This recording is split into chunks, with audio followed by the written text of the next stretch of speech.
Diane, I just got an email from Mikhail saying he couldn't find a link to the meeting for the Zoom meeting. Do you think you could send that to him real quickly?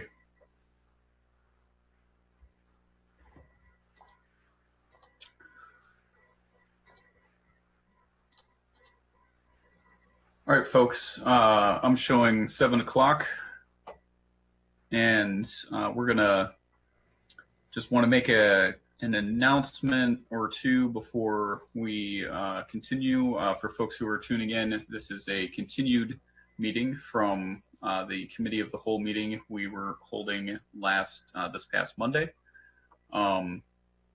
We have taken some steps to try and handle some of the Zoom bombing. The city has changed to the Zoom webinar format, so you'll probably notice that we have a different set coming on at this time.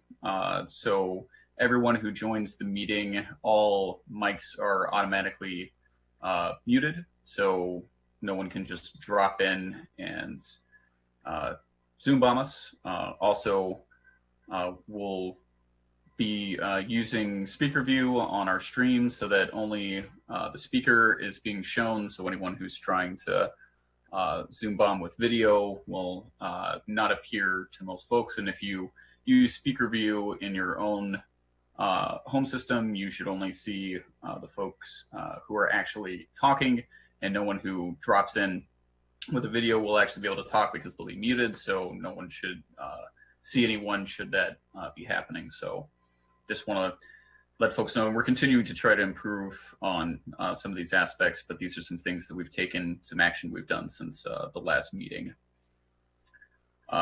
We are going to move on to our next portion of the agenda, but before we do that, I just want to let folks know that because we're still taking minutes from this meeting, any one who wishes to comment can still send to citycouncil@urbanaillinois.us.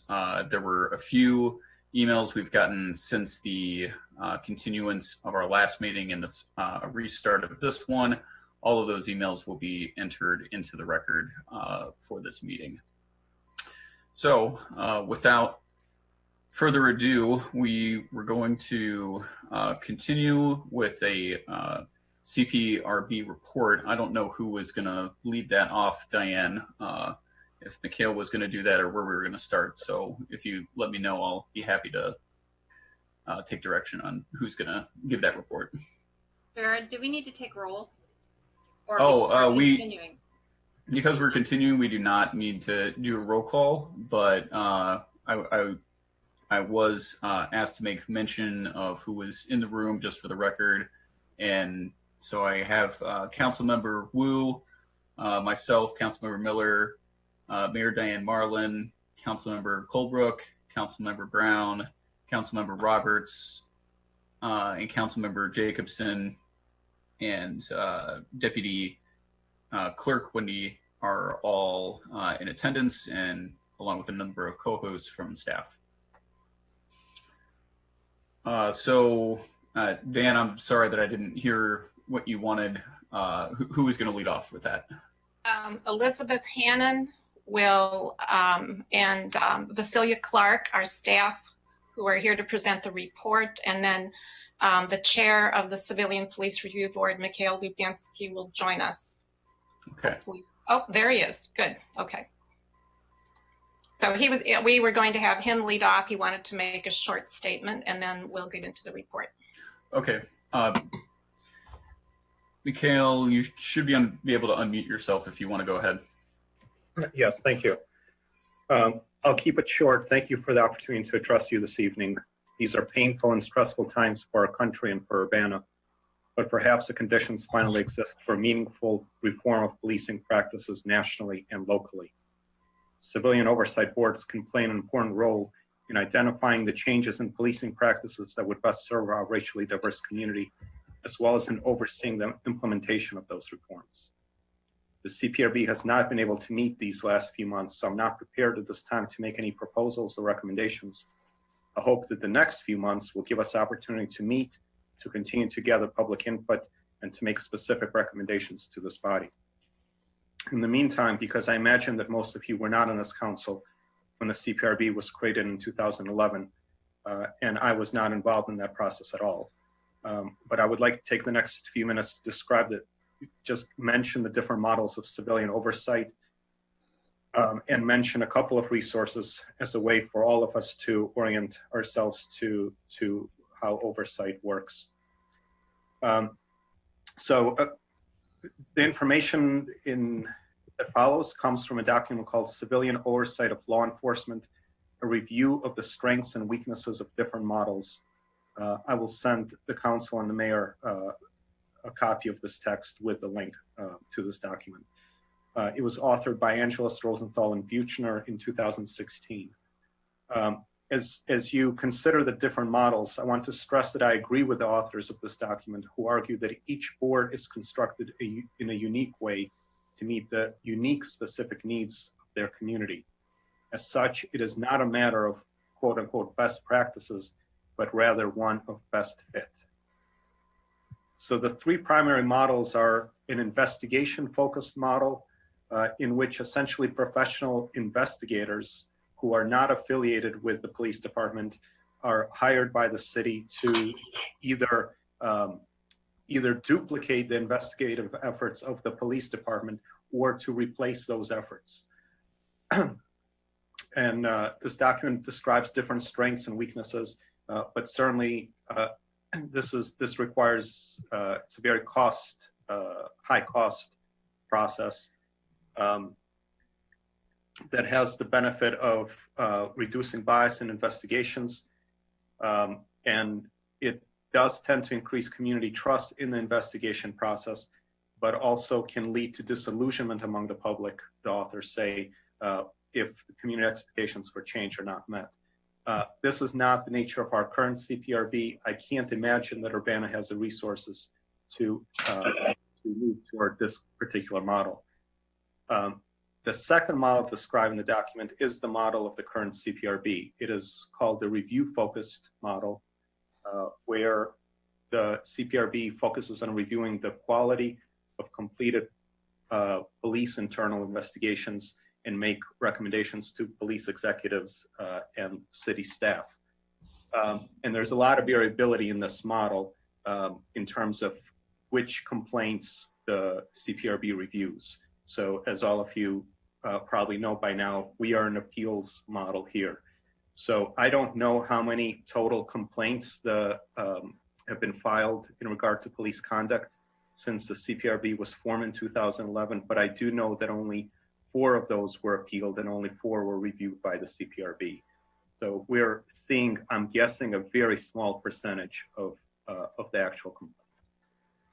The third model, just as information about what else is happening in other parts of the country, is called the auditor or monitor focused model, in which the focus is not on reviewing specific complaints, but rather on monitoring the overall pattern of complaint investigations and documentations and findings and discipline, and kind of providing that kind of oversight. And there are also, I should mention, a variety of hybrid models.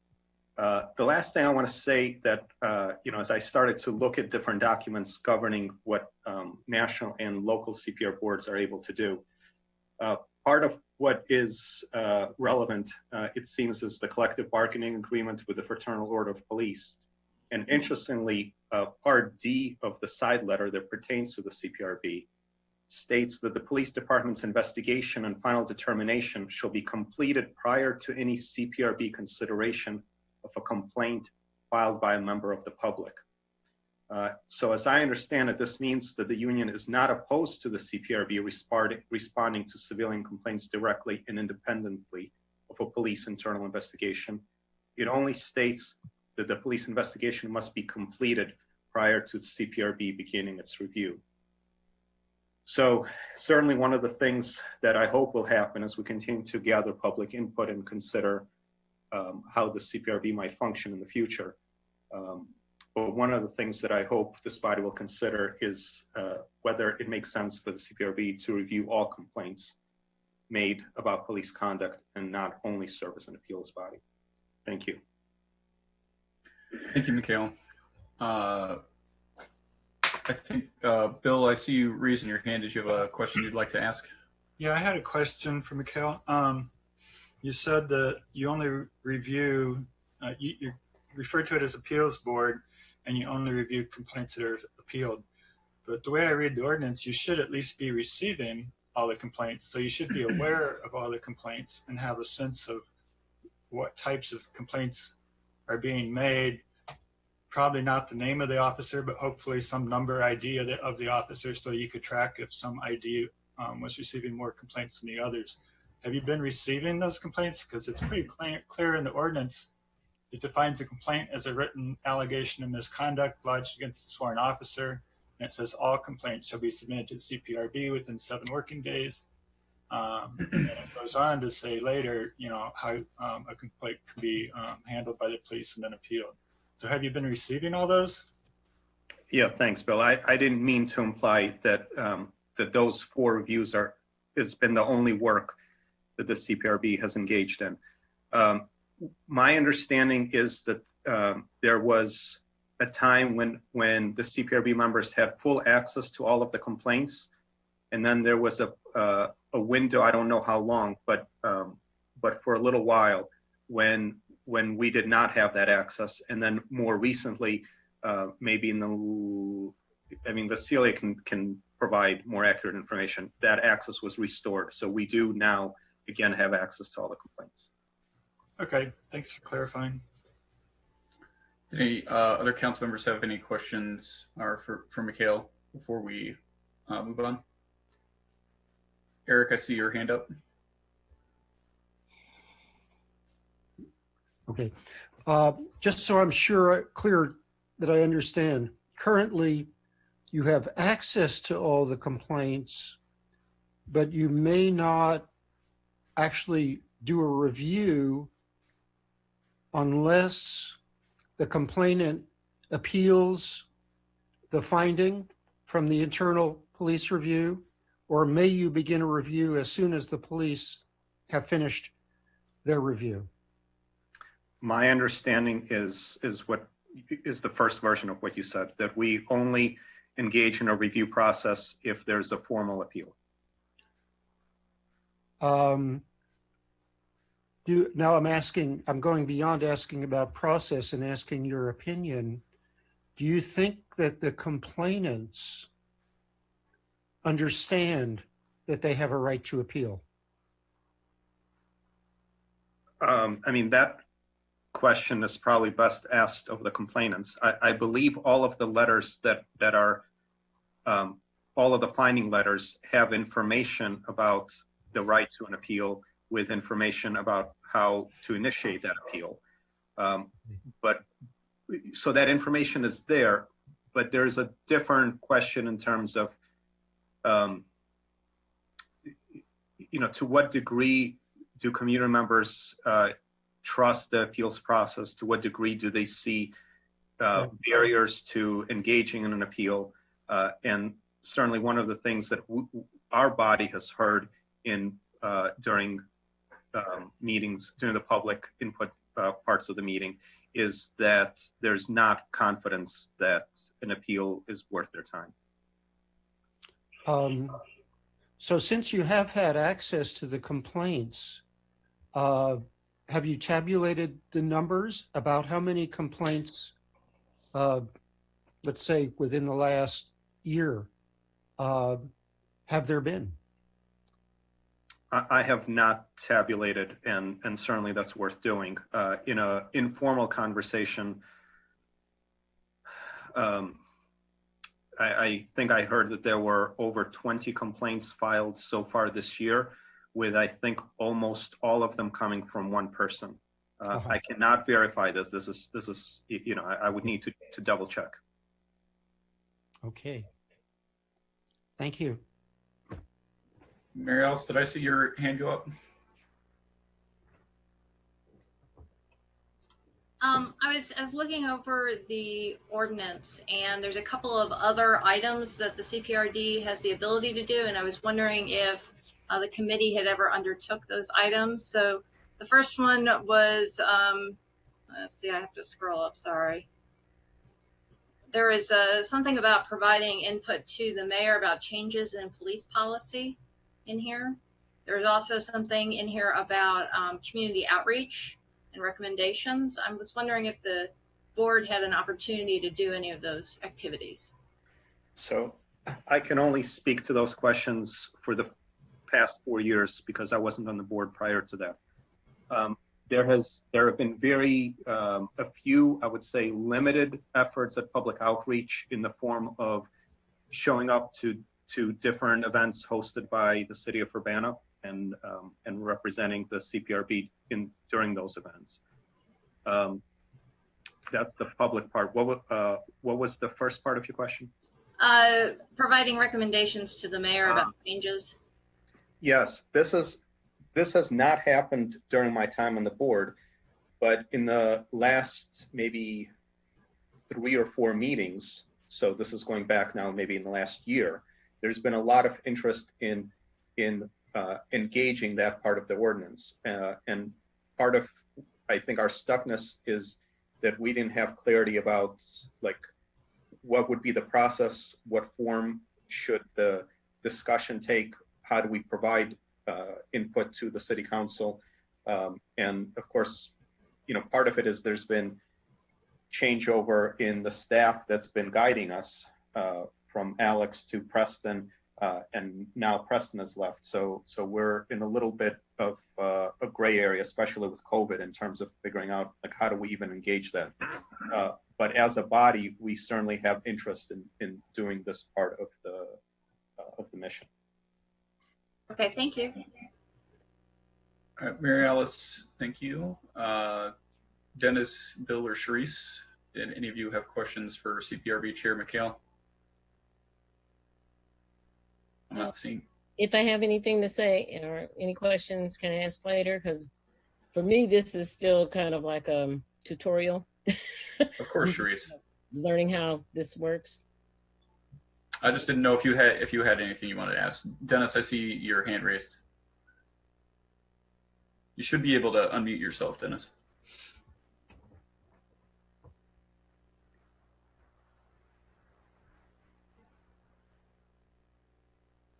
Okay, I think I did it. There you go. All right, so I guess I'm kind of curious to find then in the future going forward, is the CPRB going to have discussions, continue to have discussions about the breadth of their scope as far as a review board, or how to implement new features that the CPRB would like to advocate for if we were going to change the ordinance? Yeah, thank you. We're very eager to have those conversations and eager to make our recommendations. So we're looking forward to our next scheduled meeting, which I hope the city staff will schedule soon. Okay, thank you. Sharice, go ahead. Yeah, I do have a question. So the CPRB, do you only meet when there is a complaint or a review or an appeal of a complaint that has gone through? Is that the only time you actually meet? No, according to well, first of all, part of the ordinance stipulates that we also review initially all unholstering of tasers by the UPD, and then more recently that's been changed to actual deployment of those tasers. So even when there are no complaints, we usually have at least a few of taser displays to look at. According to the ordinance, we have to meet quarterly, and in the 4 years that I've been on the board, we have been compliant with that. So you only meet regarding tasers? On some days, if there are no complaints and no other business, then the meeting consists of reviewing taser deployment, yes. Okay, so you meet before, I'm looking at the chart. So you meet to talk about when it says 54 displays, 7 discharges, and what I'm trying to understand is that the displays are when they charge up the taser but not use it? When they take the taser out of the holster, the camera goes on, and before there were body cams, this was essentially our best window typically into what was happening. Okay. And this charges is when you actually use it, when Correct. it actually gets used. Yes. Okay. I just want to make sure I understand. So, like I said, then a display is that when you said when they take it out of the holster and then they actually have it, not necessarily using it, but charging it. Well, it's charged, I assume, prior to unholstering it. So basically, it's in their hands. It's not in the holster. It's typically pointed to the ground so that it's not intimidating and a threat. So our video footage is sometimes very limited. We're just looking at the sidewalk, but it also had audio. So again, we were, when it was unholstered, we actually had an ability to listen in and sometimes see the things that were happening. Okay. Okay, just a reminder to all co-hosts, if you can mute your mics when you guys are not speaking, so that whoever is speaking is the only person who's showing up on the viewer. Just a reminder, little noises and bumps and things can get picked up on the mic and change the camera. And Jared, I've got a comment as well. Oh, okay, Bill. Sorry, I didn't see you. Go ahead. Yeah, no problem. And Mikhail, I guess this is directed to you. It sounds like the ordinance itself restricts some of the activities of the board in that you can't really take up any discussion about any particular complaint until somebody appeals it. So there's that restriction. But also, we've heard tonight that there's some things that you can do proactively. I guess I would just encourage you to explore, have those conversations, and find out what you can do, proactively with the community, the community engagement. If you want to, look over the policies and suggest some changes, do that as well. I believe we've heard a lot of public comment throughout the last month or so that the community is really eager for, your board to get a little bit more involved, a little bit more engaged in the process. So from my perspective, I encourage you to do what the ordinance allows you to do. Okay, Mikhail, if you had any last words, go ahead. Otherwise, we'll allow Elizabeth to begin the report. No, thank you, everyone, for your comments and questions. Thanks, Mikhail. Elizabeth, if you're ready, go ahead whenever you want to.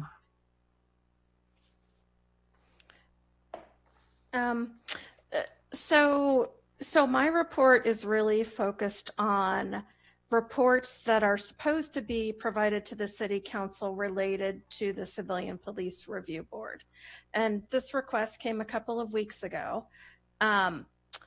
So I did some research on this. I want to say the bottom line is that we failed to provide reports that were required for a number of years.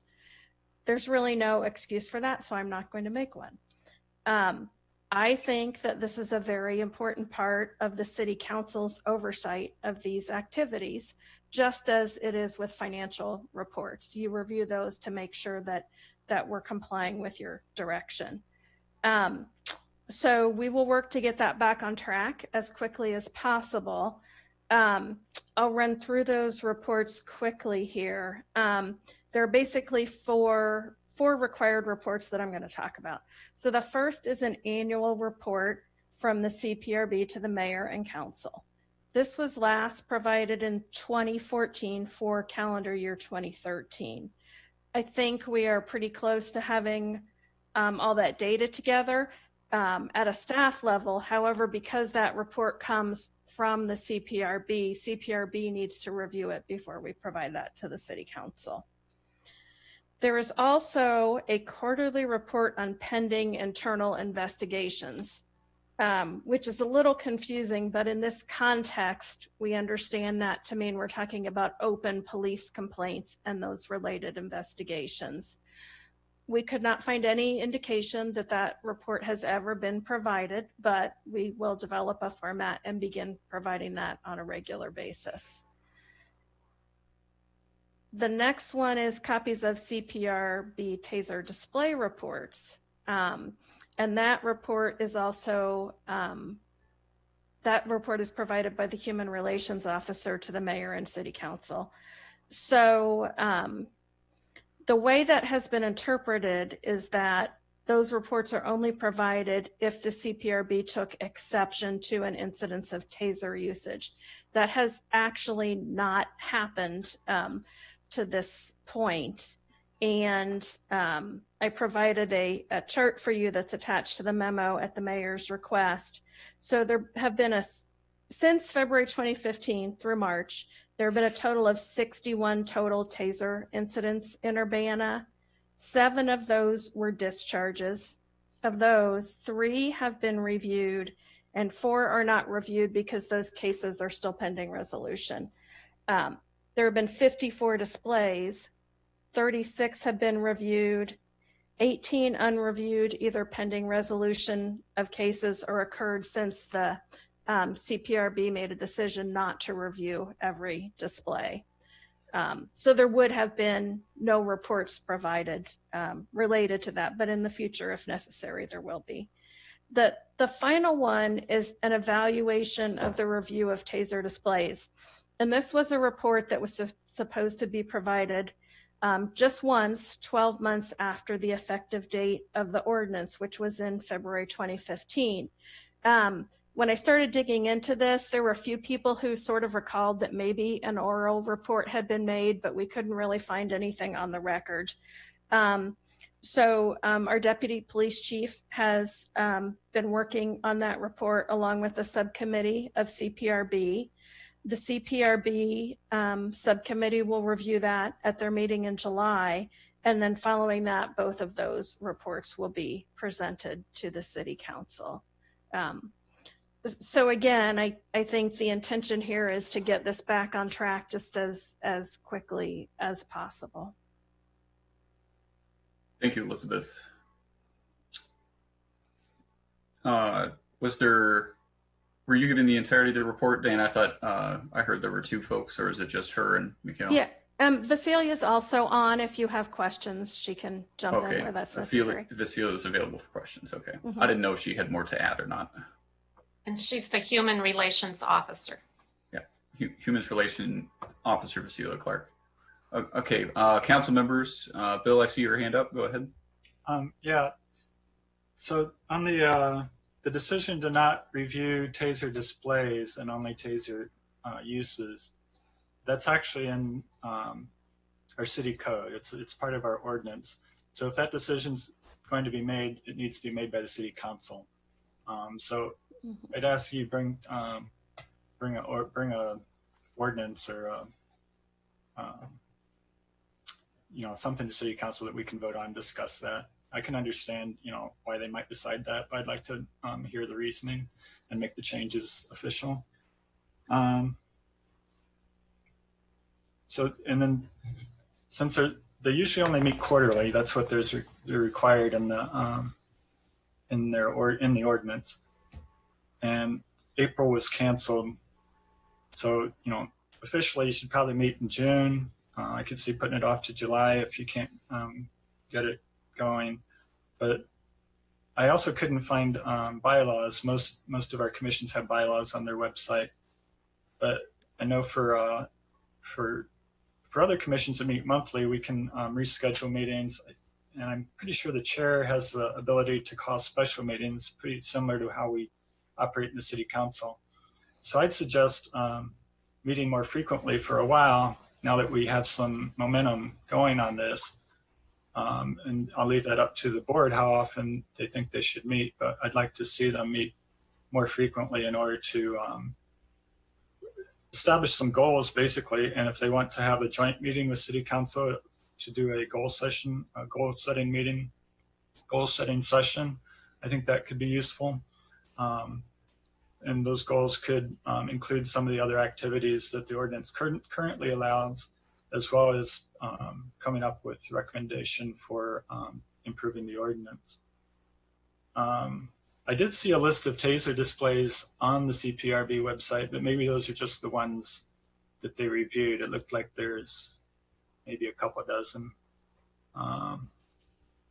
And that was last updated in January of 2018. So there's been some work, some reporting done on those. And I remember those being provided to the City Council. But I really appreciate you doing the background and going over what the reporting involves. I look forward to having regular and more detailed reports. I'd like to explore, using the data in good ways to help improve the department training. Hopefully if they're looking at a lot of, or however many complaints we get, whether they get reviewed or not, if they look at all the complaints, hopefully they'll have an idea of where we're lacking in training, and maybe come up with some formal reporting on what training's been done, so we see, how many officers are trained in CIT. That should be a regular metric. What our minority makeup is, and what other kind of goals that we might want to set. I happen to see that there was an organization, I think it was my brother, I forget which organization it was, but Obama was on a quick Zoom call today, completely all about reimagining policing. And it's a big effort, and he's putting out a challenge to every mayor to review the use of force policy and commit to reforming the use of force policy. I know I've read through ours. I don't know how long it's been in existence. I know the City Council doesn't set that. That's something under the auspices of the police chiefs everywhere, as far as I can tell. But certainly city administration can weigh in pretty heavily on it and make recommendations to the chief. Hopefully the chief can take some initiative. But reading through ours, it seems to me just honestly that it was written more to protect the city from litigation. You can interpret it in a lot of different ways, but basically by saying that an officer can improvise in various ways, it seems like you can always say, well, they were improvising, and there's not a lot of restrictions. And I'm not convinced that knee on the neck move would even not be allowed under our use of force policy, and that's disturbing. So I hope that that's something that the CPRB can look at. And just again, I wanted to thank you for your efforts in getting the information about reporting together. Thanks, Bill. Other council members? Mary Alice, I see your hand. Yeah, well, Bill basically said everything that I was going to say. I think that, Mikhail, thank you, and several other people have reached out on the board, and really sounds like you guys are willing to dig in your heels and do the work here. I agree that having only 4 meetings a year, you might not be able to go as fast as probably the public would like. So I strongly encourage you to have some special meetings specifically devoted to different things. And as I said last time, I think that use of force is absolutely one of the top things at the list in terms of reviewing our policy, making suggestions to City Council and to the mayor in terms of how we would be able to change that. And then my other question actually is for Elizabeth about, you have this statement in the taser display reports that you made or whoever wrote this said it would only be provided if the CPRB took exception to an incident of taser usage. So I was wondering if you could expand on that, why that decision was made. To be honest, I wish I knew, but I don't. That decision was made at some point in the past before I had any involvement with this. So I don't know how to answer that question. So I guess in fairness, I would like to try and go to, the intent of the original ordinance. I think it's better to err on the side of a lot of information than too little information. So we're coming right now from way too little information, and we really need to expand upon that in these reports. And as well, I think it would be a good idea as you develop these draft reports to share that with the City Council to see if we have any recommendations in terms of additional data that we would like to see, if at all possible. So just trying to get us off on the right foot rather than the process takes a while, and I understand that, but I also want to be able to push this forward as quickly as we possibly can. So if we can get it close to a really good first start, I think that sending on around a draft to city council and the mayor and so forth, I think would really get us off on the right foot for the reporting element here. Yes, certainly. And I'll say also, even once we settle on a format, just like we have with financial reports, once in a while somebody will make a suggestion and sometimes we'll just tweak it a bit. So I don't view it as, even once we settle on a format, that it's, you know, done forever. Okay. And then, Michaela, I'm sorry, I did have one other comment. I think that the ordinance talks about the CPRD working on the forms, so the complaint forms and the appeals forms, and suggesting some different modifications. I think at some of the CPRD board meetings, there was some suggestions in terms of including dates on the form, such as you have a right to appeal by this date. I think that's a really good suggestion. So I also encourage your board to look over those forms to make them as easy to fill out, but also to give you enough information that you have that conversation amongst your board. Yes, thank you. Can I respond really quickly to something Bill said about why the CPRB changed the way that it's reviewing tasers? Go ahead, Mikhail. And so this is partly a statement and partly a question, I think. But my understanding of the ordinance is that it mandated that the CPRB review all displays for a period of 1 year. And so that year has expired. And given that so our reasoning was that given the time investment by the assistant chief in compiling and redacting video for us, and given that in looking at, I don't have the numbers in front of me, but whatever, 30, 40 displays, we have never had any issue and any reason to be concerned. It seemed to make sense for us to move towards reviewing all deployment and not look at displays. Bill, did you want to add comment to that? No, thanks for clarifying that. I'll double check the ordinance, make sure. Okay. Eric, I saw your hand next, and then Sharice, I see you got your hand up. I got you after Eric. I do think it's reasonable not to have to report in any detail on displays, because nobody ever, to my knowledge, nobody ever got hurt by looking at a taser. But yes, it would be good to have reports of the circumstances on deployment, including those. I mean, if you review deployment, there would be some record of your deliberations. And it really would be good to share that record of your deliberations on the deployment with the council. I remember very, very, very well the process of deciding to adopt that ordinance and of adopting it. And I think that as much as can be done to demystify tasers as possible is really a good thing. Thanks, Eric. Go ahead, Sharice. I was just going to say that I was wondering if there, Mikhail, if there's a rubric that is used to determine what gets reviewed and what doesn't.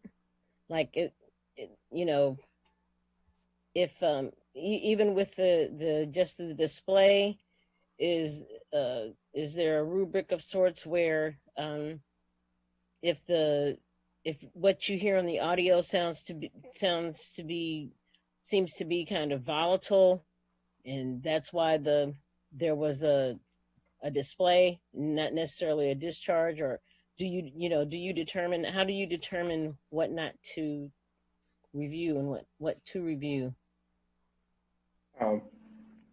Well, we used to review all displays. So anytime a police officer took the taser out of the holster, we would review that. And as part of that review, we would have access not only to the video and audio associated with the taser, but also to any of the footage available through the squad car cameras. And then once the body cams came on, we had access to those as well. So we usually had many different points of view and many different angles through which we could determine what was happening. Okay. That's it. Okay. Dennis or Bill Colebrook, did either of you have further questions for Elizabeth or Mikhail? Dennis, go ahead. Go ahead. Yes, I'm really interested in knowing too a little bit more about plans for public input and public outreach by the CPRB. I know that my neighbor Scotty Dossett, who's also been on the CPRB since its initiation, has been a chief proponent for programs to outreach to the public to explain what their program is and how the public can interact with them efficiently, and has felt that there's just been so many internal changes and personnel shifting that it just never have really gotten off the ground to the degree that he expected it would be. And so this is something that I hope that the CPRB will also pick up as far as its responsibilities in the future. Thank you. Thanks, Dennis. Any other council members before I ask Mary Alice to take the chair so I can ask a couple questions, make comment? I'm not seeing any hands up. Mary Alice, would you take the chair for me so I can make a comment and ask a question? Absolutely. The chair recognizes Jared. Thank you, Mary Alice. So one question that I had was about, we've heard a bit about a notary requirement for complaints. Mikhail, are you familiar with what I'm talking about? My understanding is that that requirement, I haven't seen it in the ordinance. Do you know when that came about or why that requirement exists? Can I add something right here? Oh, go ahead, Cecilia. Sure. Okay. The notary is a requirement for the police complaint itself, and the police complaint that requirement existed prior to the CPRB being established, and as a result, as the ordinance was being drafted, the police procedure was just basically put into the ordinance itself. Okay, so that requirement is not in our ordinance. It's a police policy. No. Well, it was a part of police policy prior to the CPRB being created. Sure. No, I understand that. And so it was, is it in the ordinance? Or it's just something? I believe the language is in the ordinance that the complaint has to be notarized. Actually, can I speak to that? Go Yes. Go ahead, Diane. Yes, go ahead, Dan. I had an hour-long conversation with Scott Dossett this afternoon, which was great because he's the historian for the CPRB. But we talked about this requirement, and it apparently the notary requirement is actually on the form, the complaint form. But I believe he indicated it wasn't written into the ordinance itself, but it's always been part of the complaint form. And as Vasilia indicated, that was incorporated into the process. Okay. And that's to confirm identity. You know, that was part of the process to confirm identity. I saw Scott raised his hand briefly, but he put it back down. So I'm assuming he was going to confirm what you just what you're just saying. So Jared, do you want me to still keep the chair or would you like it back? No, I'm going to continue with just another question or comment. But Scott has raised his hand. Scott did raise his hand. I just noticed it. If you wanted to recognize him. Okay, I will unmute you, Scott, and recognize you. Hi, thanks, Mary Alice, and everyone for all your time. Yeah, the story kind of unfolds after a big debate. Believe me, it was vigorous within the CPRB as we were coming up with our policies and procedures and, you know, kind of laying this all out. I think Todd Rent really envisioned a system that was driven very much from the HRO and not the police department, that might give people more legal standing based on them having had a form that was notarized. And I can't critique Todd for that, but that's the way the conversation developed about that particular item. Other than that, I think it's pretty evident that there's this dynamic tension that we have between those two offices, one of which has been unmanned for a while. So I won't get started on that. I'll just leave. Thank you so much. Jared? Thanks for adding that, Scott. Thank you, Mary Alice.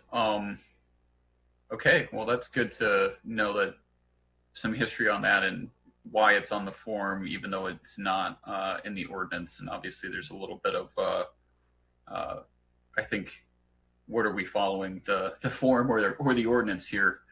I didn't have a lot of specifics on the CPRB as it exists today. Just as a comment to council is, you know, with it being almost entirely unfunctional since its creation and not giving its reports, not doing its due diligence and what it was prescribed to do by ordinance. You know, even though we're going to try and resurrect this, and it may be a tool in our toolbox about how we look at what we're going to do with our police department moving forward, coming from the calls of the public. I would strongly encourage members to look beyond, members of the council, talking to you guys, look beyond simply what is possible through the CPRB as the ordinance is written today, and remind folks that, you know, if we really take into consideration what the calls are from the public and what the best and brightest folks who are looking at what people really need to do to have transformative change in police departments, that it extends beyond even our ordinance of the CPRB, that I would encourage everyone to think that we need to think beyond, you know, well, what can the CPRB do better? Because even if we are able to get it functional again and bringing reports to us, it's not going to get at some of the roots of these larger issues that we're facing with police departments across the country: lack of accountability, lack of oversight, and especially civilian oversight over police departments. So just a comment to folks, you know, and this is one of the reasons why, you know, at the last meeting, and I'll, you know, continue to say that we need to have a special meeting to discuss, you know, this issue in depth, because it, you know, CPRB is just one portion of this equation and it goes way beyond the issues that are here. And I think, but council members obviously did a great job in addressing some of the issues, and it is one part of the piece, but I think the picture is a lot bigger, and we need to not lose sight of the bigger things that are going on here that extend beyond the CPRB. And that's it for my comments, Mary Alice. If you want to, would you like the chair back? Sure, and I'll recognize folks to respond. Can I interject, if I may? Go ahead, Carol. Thanks. I was trying to raise my hand, and for some reason I don't have that option on my screen. But you know, the subject of the notary is something that Jim Simon and I have been discussing recently, because we have gotten some appeals of that issue on CPRB or the police complaint forms. So I think that Jim could add some more a greater understanding for folks about the nexus between what the ordinance says in terms of the need for a sworn statement and the use of the notary, of the notarization. Okay. Thanks. Jim, did you want to comment? Yes, I can comment. Carol is right. We have been discussing this. The ordinance, as reflected in the form, does require a verification of the complaint, essentially that the person filing the complaint essentially attests that he or she has knowledge of the facts that they're alleging, and personal knowledge of the facts, and that they believe them to be true and correct to the best of their ability. It is, the notary is not the attestation. The notary is simply that the person, the notary, signs his or her notary public area on the form, attesting to the fact that the person who is executing the form is in fact the person, i.e. somebody's not signing somebody else's name. Not too long ago, the Notary Act was amended to in fact require notaries to check identifications to make sure that the person who represents him or herself to be the person signing the form is in fact that person. It is customary that verifications, and it's used all the time in court, verifications include a notary. A typical court verification reads something like this: under penalties as provided in law, pursuant to section 1-109 of the Illinois Code of Civil Procedure, the undersigned certifies that the factual statements set forth in our case, the complaint, to which this verification is appended are true and correct, except as to matters therein stated to be on information and belief. And as such matters, the undersigned certifies as aforesaid that he verily believes the same to be true. Then the individual signs that verification, and the notary places his or her signature, the date when the notarization occurs, and either a seal or a stamp. And it is the notary's obligation to assure that the person signing the form is in fact that person. And that's probably ultimately how whoever drafted the original form, going however far back, my suspicion is it might have been somebody in legal before Kurt, Michelle, or I appeared on the scene, who included a notary on the verification part of the form.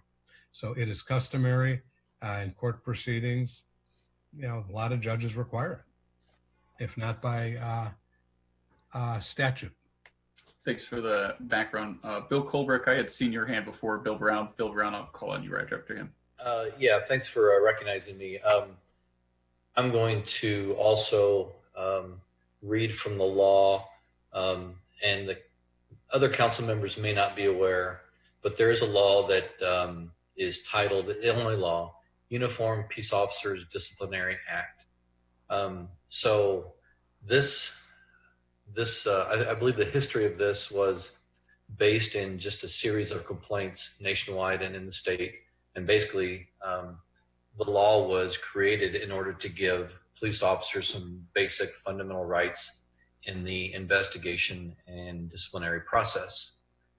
Understanding that police officers are citizens, they have rights. Police officers are employees, they have employment rights. And there's to the point of the notary, there's a section in the law that basically says the officer, before administrative procedures are instituted, the officer shall be, and I'm quoting now, the officer shall be informed beforehand of the names of all complainants.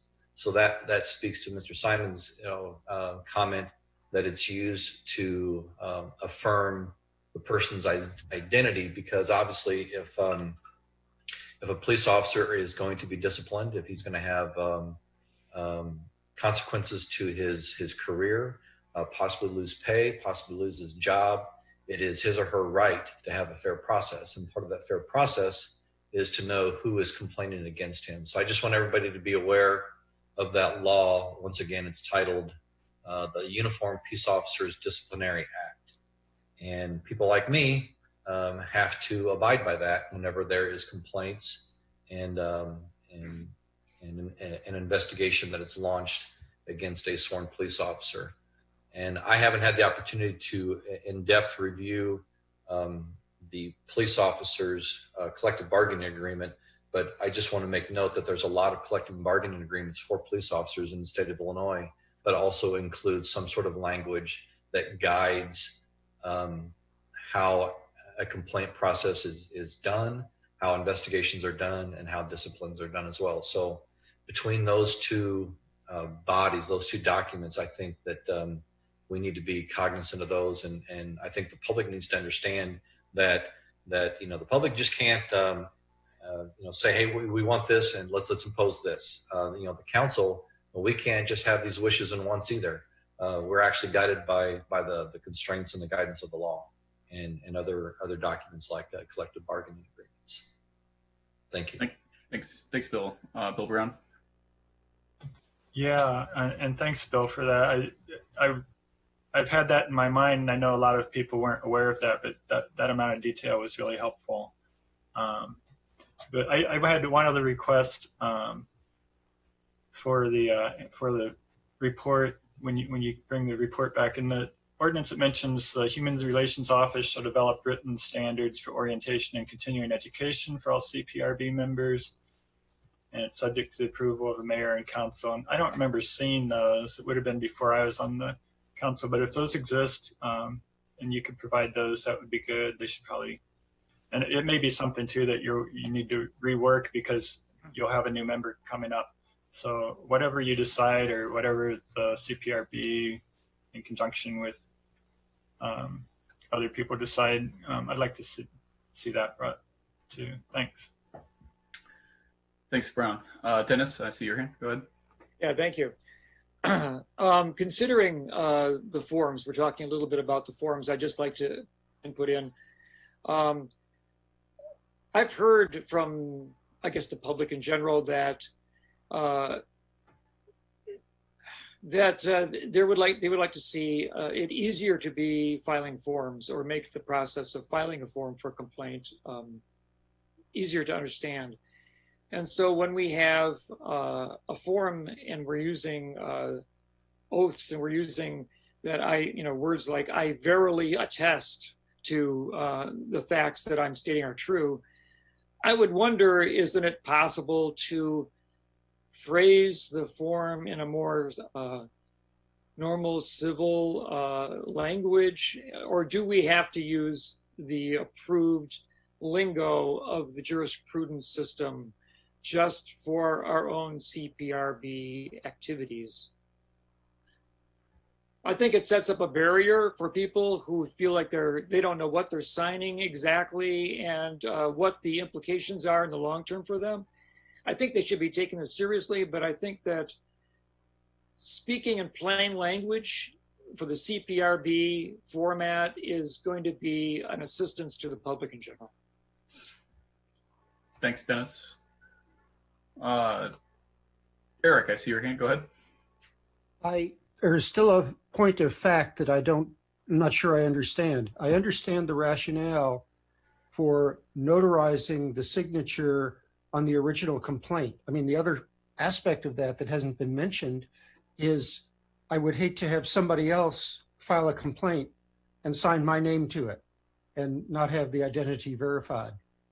But that being said, I still don't know whether the appeal must be notarized. I see far less reason for requiring a notary on the appeal, because we absolutely know where the complaint began.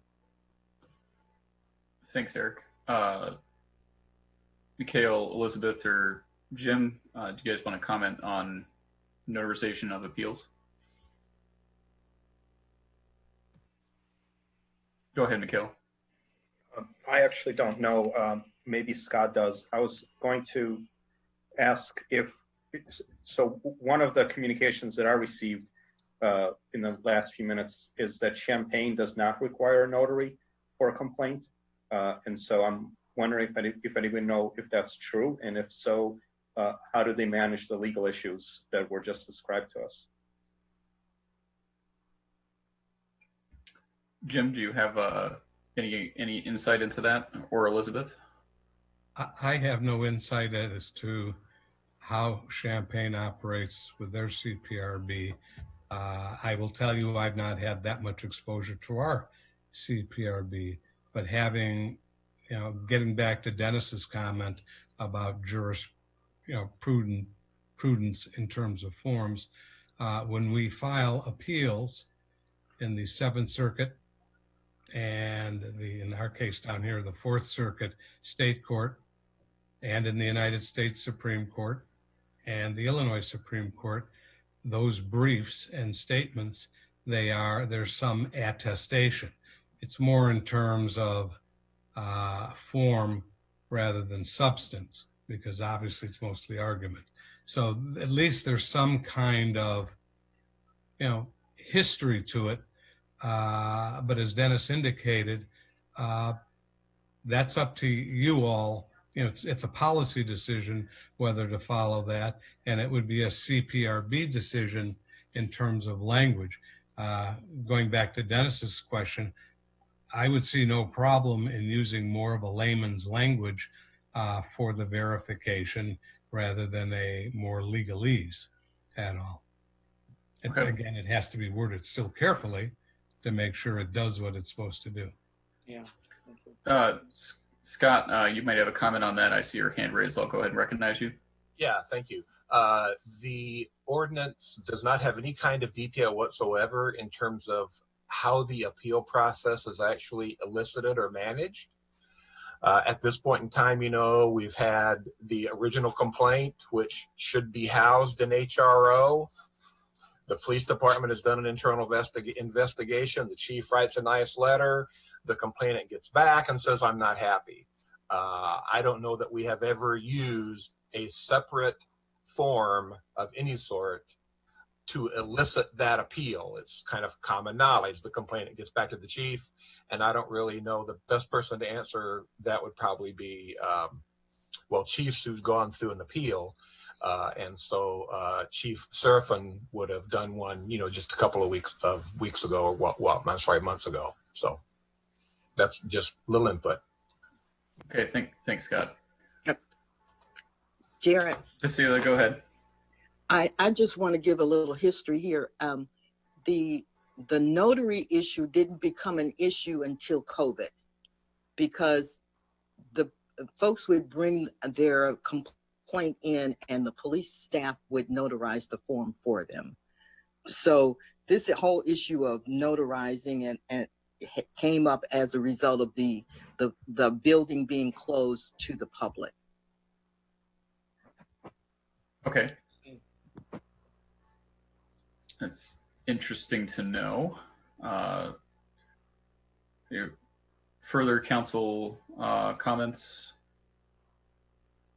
I'm not seeing anybody's hand raised. I am curious with it seemed, this is obviously something that's going to need a lot of work still. And again, outside of the work specifically on the CPRB, which is important, I want folks to remember not to lose sight of the bigger picture in this.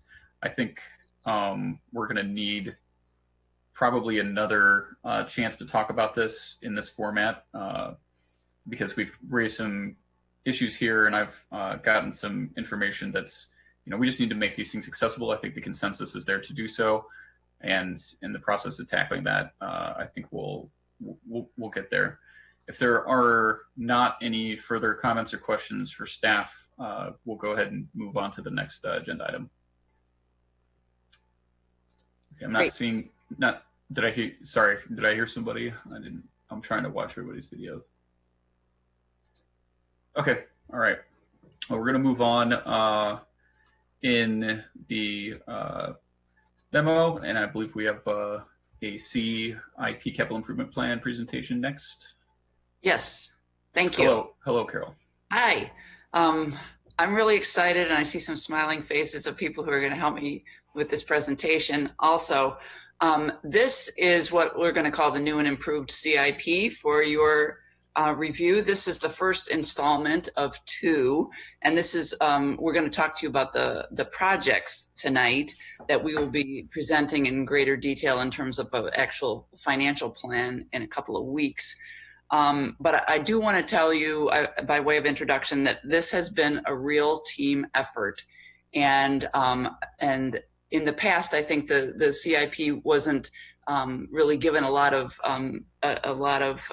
didn't provide a lot of opportunity for input from different staff members, and so this year the whole effort has been led by Will Kolchowski in my office, and we plan to keep the sort of the ownership of the CIP in the city administrator's office going forward rather than in Public Works because of the cross-cutting nature of it.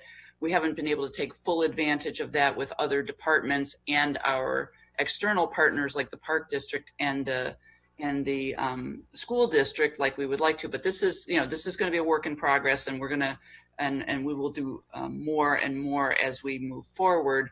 But the big difference is that we have developed these project books, and we're going to walk you through the projects tonight. And Will is going to be our sort of MC. I just want you to understand how the presentation is going to go. I believe that Will is going to share his screen, and then different folks that are on the team, whether it's Shannon or Justin or Vince or myself, we will then just talk through the slides as we go along. So I'm going to turn it over now to Will. Thanks, Gail. So should be sharing now. I don't know if what you guys can see. I'm seeing a loading. Okay. Yeah, that's what I'm seeing too. So, on mine. Okay. There it is. All right. So as Carol was saying, this is the first of 2 CIP presentations, and this one we're going to kind of focus on projects, which is the kind of what we're going to do. William, before you get in, sorry to interrupt, can you just tell us a little bit about who you are and your involvement in the project? Yeah, so I'm a management analyst for the city of Urbana. I work for Carol. So my involvement is kind of, I guess, moving the project along. I'm not an engineer by any means, so for the, if you have technical questions about the projects, I'm not your guy, but if you have some questions about the process, and I can probably answer those. And we'll get, Justin, Shannon, and Vince are going to, they're going to present on a lot of the details on a lot of the projects a little bit later on. Thanks, William. Thanks. So this is the first of 2. We're going to talk about I'll talk about some of the changes and kind of the process and the presentation of the CIP compared to last year and previous years. And then we'll kind of go into a lot of detail about the projects. And, there's a lot of information out there, and, it's a long meeting. So we'll try to be as concise as possible without kind of selling you guys short. And then in a later meeting on the 15th, we'll kind of talk about kind of how this all gets implemented from a timing and funding perspective. So I know I said I wasn't going to talk about numbers, but I have just kind of one slide to begin with numbers. There's 2 quick points I want to make. The first is kind of what is the CIP? What are our capital assets that we're trying to build and maintain? Most of it's streets, but there's also a significant amount that's sewers, streetlights, sidewalks, and public facilities. And the kind of the numbers I have on the right of the screen there. So you'll see this more next year, but for fiscal year 21, we're proposing to spend $6.5 million. So the whole pie together is about 1.3 billion. So it's about a little less than 0.5%. So it would take 200 years to kind of spend all that. But infrastructure doesn't have a 200 years shelf life. So kind of when you think about, why are we kind of changing it? Part of the reason is because there's always going to be more projects than we have money to spend. More projects than money. So kind of figuring out how we choose what projects to do. Part of the reason why we made some of the changes is to try to make that a little bit more clear. So where does that money come from? There's 5 major funds that make up the capital improvement plan. So you have the capital replacement and improvement fund. You'll sometimes see the shorthand as a CR&I fund. You have your your motor fuel tax funds and your different sewer funds. The thing to note about the funds, though, is your motor fuel tax funds and your sewer funds. You have restrictions on those monies. The sewer's got to pay for their respective sewer improvements. The motor fuel taxes pay for transportation-related improvements. So the capital replacement and improvement fund is kind of the only one that has a lot of flexibility in which you can spend it on, and that's kind of important when you think about facilities funding. That's really where that comes from. And that's funded by general fund transfers from the city. So kind of talking about, we made some changes. So what is the change? If you're going to sum it up in one slide, the change is that we changed the organization and kind of the process of the CIP to be a fund-based plan to a project-based plan. And the reason why we did this is it's really just for legibility and understandability from your average consumer. When you do it from a fund perspective, you start with those particular funds, the restrictions, you figure out what projects you want to do with that. And then you kind of have it for each fund, and then you kind of get this big report. And so somebody who's not familiar with it, who's not an engineer like myself or just a regular citizen, trying to figure out what the city's doing and why are we doing it, it's not immediately clear. There was a lot of rationale and decision making in the past, but it's not always clear in the CIP what that was. So that's what we try to do this year. And this isn't a one-off thing. This is a process. Carol kind of mentioned kind of the inclusion of other departments and outside agencies, and kind of being more robust. How that that was a casualty of COVID this year, just in terms of timing and staff time when that all hit. So this is an ongoing process. It's by no means a one and done thing.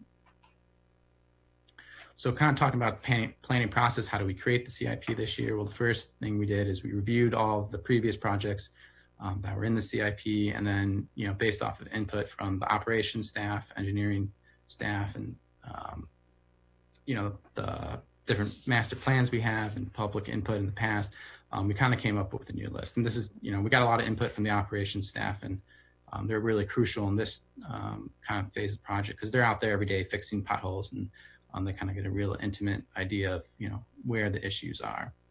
So from generating projects, you kind of start to prioritize them, and we took a holistic approach to this. There's not a formal scoring metric that shoots out a number and then you rank it solely on that number. The facilities plan has a lot of information, and then for the transportation projects, we looked at a lot of different things: traffic count, street classification, bus routes, the age and material, the length, the project cost. So we looked at a lot of different factors for each potential project, and try to kind of prioritize them that way. And the way we kind of did it this year is we put them into buckets, and then it ended up working because when we looked at the financial projections that our awesome finance staff, especially Don Ho, what they kick out, we had just enough money, more or less, in the next 5 years to kind of do our priority one projects.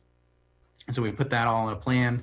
And then even though only fiscal year 21 gets incorporated in the budget, you still want to make sure all your fund balances, and you want to make sure the plan is realistic, where nothing changed, which that never happens, but you can implement it as we present it today.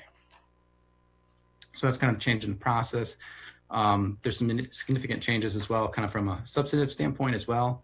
The first is COVID-19. I don't think we need to talk too much about this, but motor fuel taxes especially are impacted this year. And that's something we haven't quite seen. We haven't seen the revenues yet, so we don't even know quite exactly what it'll be. I mean, we have a forecast, but it could change. There could be a second wave. There's lots of things that could change. So this will be something that we're continuing to look at.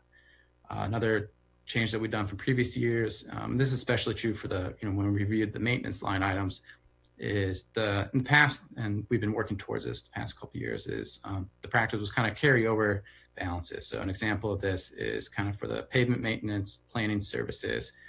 Every year there'd be $50,000 budgeted, but we never spend that except for every few years once you banked up $200,000 or so, and then you would do a planning study for pavement condition. And so instead of doing that this year, we try to do each maintenance line item be what we think we're going to spend, and then for the planning services, I think it's fiscal year 23 or 24, we propose $200,000 that year and zero for the rest. We have some new transportation projects that you all have never seen before. but we'll talk about that later, so I won't talk about it now. And then something we did strategically this year is we tried to focus on planning and engineering for the fiscal year 21, as opposed to physical construction. There's a couple reasons behind that. A lot of it really is COVID related. There's a lot of uncertainty, but there's also a lot of grant opportunities. There's always talk about stimulus programs. A couple weeks ago, the state of Illinois, as part of the Rebuild Illinois, they did a special fast track grant for the kind of in response to this. But a lot of those have to have shovel ready projects. So the goal this year is to make as many projects eligible for grants and shovel ready, because as you remember from the first slide, there's more projects than we have money for, in the grand scheme of things. So I mean, we want to be strategic in trying to get grants from outside agencies, from the state and from the feds. This year, the CIP incorporates facility projects. So last year we did or the past 2 years we've done the facility master plan.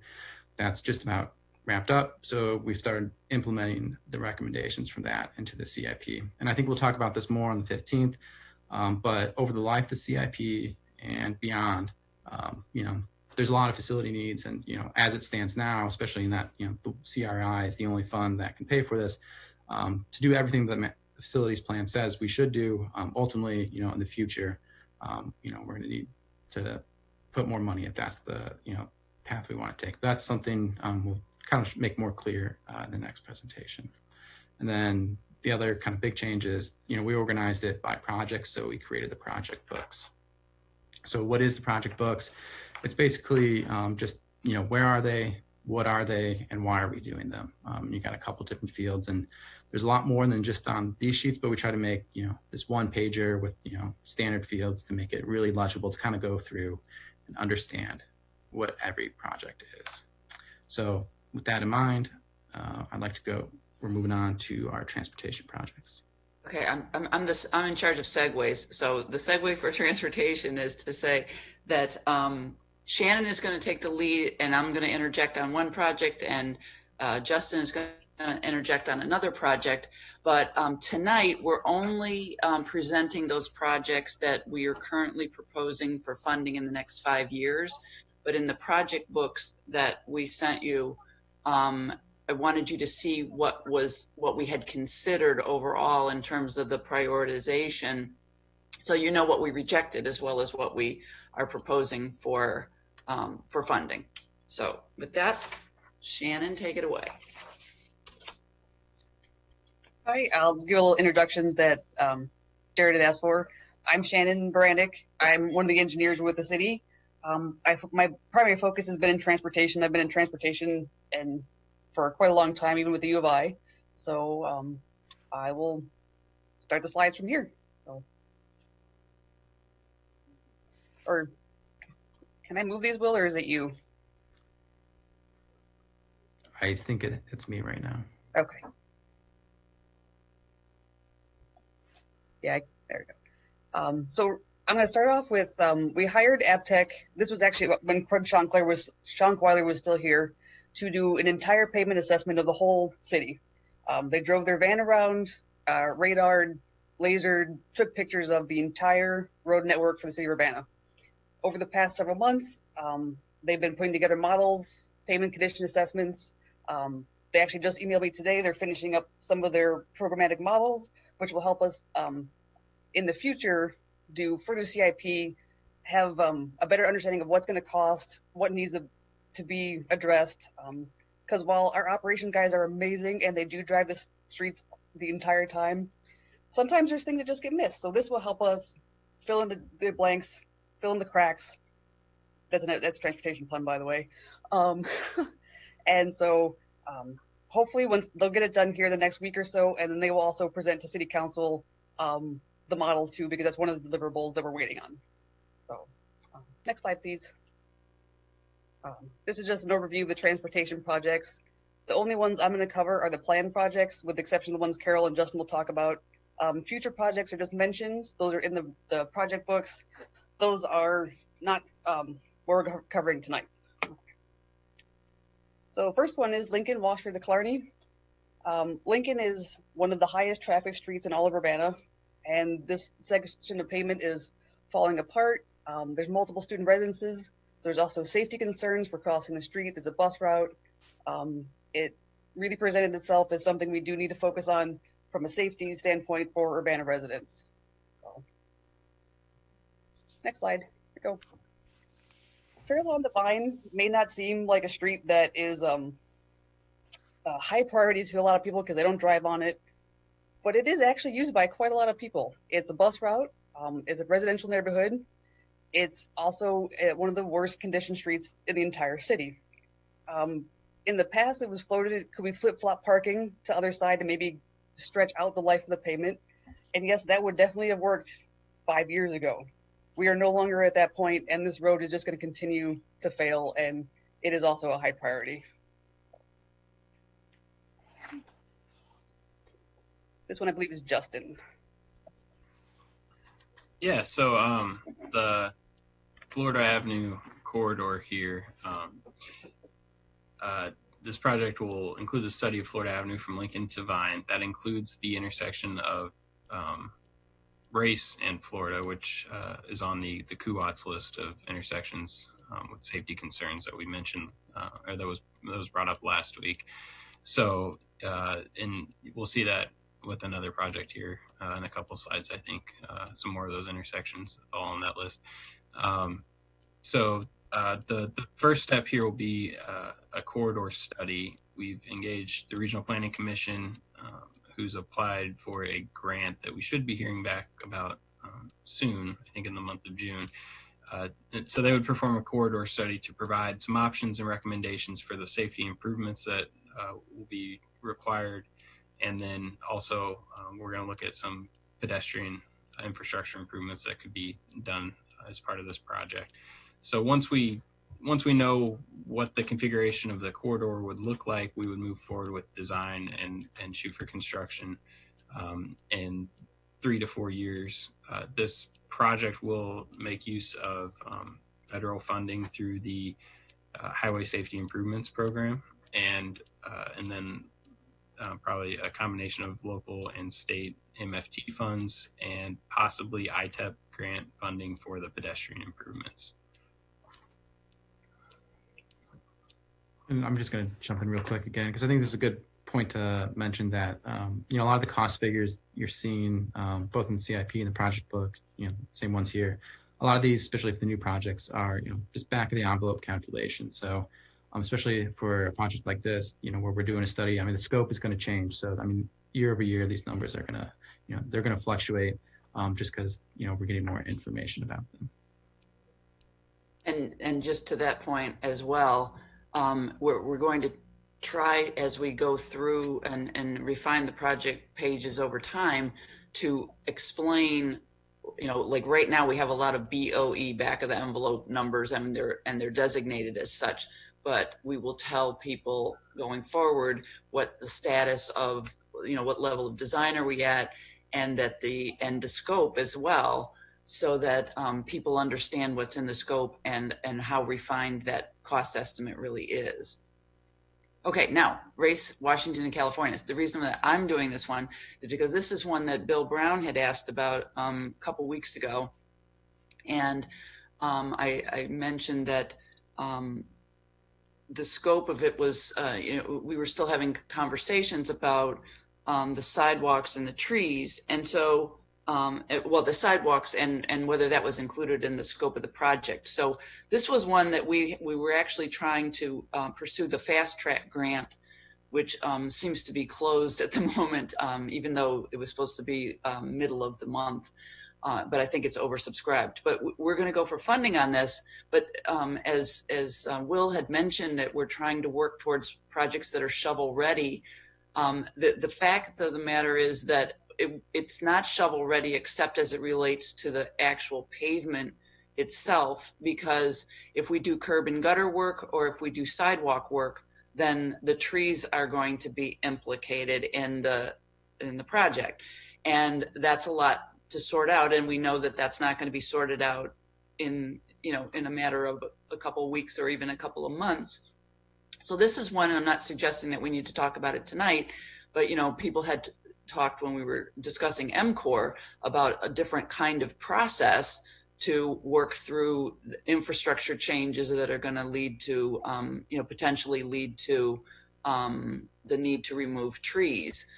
But what I can tell you, and I'm not an engineer, and you don't need to be an engineer to understand this, you cannot replace the sidewalks in this stretch and save all the trees. There's just too much conflict. The sidewalks are too narrow as it is, and the trees have encroached onto the sidewalk. And so we really are, I would welcome the advice of the council about how to reconcile these competing interests. But in the meantime, we're pursuing grant funds to resurface the road only. And to do ADA ramps too at the sidewalks. Thank you for reminding me about that part. I left that out and I shouldn't have. Because we can do that part without impacting the trees, fortunately. Yes. All right. Savannah Green is mine next. I'm going to give a little bit of history on this one just because it's something that's not on a lot of people's radar. Savannah Green, when it was built, was not necessarily built up to, even of the time, standard construction practices. There was things that were done that are questionable looking back on it. It's hard to say, was that poor observation? Was that poor reporting? Was that whoever built it trying to get things past the city? I can only speculate. All I can say is right now, all of Savannah Green is in such a bad state that some of the alleys between the houses are almost gravel roads. They're so rubbleized. So not only does having roads in that bad of a condition suck to drive on, it also impacts anything under it, like the sewers, utilities. So Savannah Green has actually popped up as a very high priority. Unfortunately, the entire subdivision itself is expensive to do, so we focus on Smith first, which is the main route through there, also a bus route. As you can tell, bus routes played very heavily into a lot of our decisions. And so we do Smith in the alleys with this project to try and get as much as we could done with this allotment of money, and then hopefully get back to the rest of the subdivision in the future. Can I ask a question about Smith? Sure. I can't tell who's talking, so. This is Bill Colebrook. Okay. Smith, as a lot of people know, that's a residential street, and it just appears to me with parking that it's really narrow. It's tough for two cars to pass each other in opposite directions, and there's a lot of kids, tons and tons of kids in that neighborhood, and I just think that it's kind of an unsafe environment now. I think it should be a concern of the council. Is your plan just to simply repave Smith and not do anything about the width or the parking issue? So there's more backstory on that as well. Back when this subdivision was originally planned, it was to be no on-street parking. All parking was going to be in the alleyways, in your driveways that are off the alleyways. However, I don't know exactly what decision was made, but the decision was made to allow on-street parking. Technically, the street is actually wide enough for two vehicles and a parking lane from design standards. However, human perception comes into play with that, and it makes it think, oh no, I'm not going to fit even in my tiny little, smart car. So that actually, as counterintuitive as it seems, helps slow down traffic. That human perception of I'm not going to fit is a great traffic calming device, and it's been used in many cities. Parking cars on the street is a cost-effective way to slow down traffic. But I do totally understand where you're coming from with, there are children. I mean, there's a park right in the middle of Savannah Green. More history. In my time with the city since 2018, I have spent more time in Savannah Green than any other part of the city. I have been out there for various traffic commission items. I have been out there for the payment assessment. Everything in Savannah Green is a concern. And I would, welcome if the city council would like to talk about it further as a separate discussion. We can go into it more. If you have another question now too, I welcome it. Can I just want to weigh in here too, just because I think it might be worth a separate discussion at some point, because, what I have learned through hanging out with these engineering people and the operations people is that we have problems, and you'll see it reflected in the future projects. We have problems in a lot of subdivisions, and as Shannon said, it's not necessarily clear how all of that happened, whether we approved specifications for roads that were substandard by today's standards, whether there was poor construction observation, whether we just didn't do the construction observation. Whatever the cause is, we have problems throughout our subdivisions, and we have to begin to address that. And Savannah Green is by far the worst.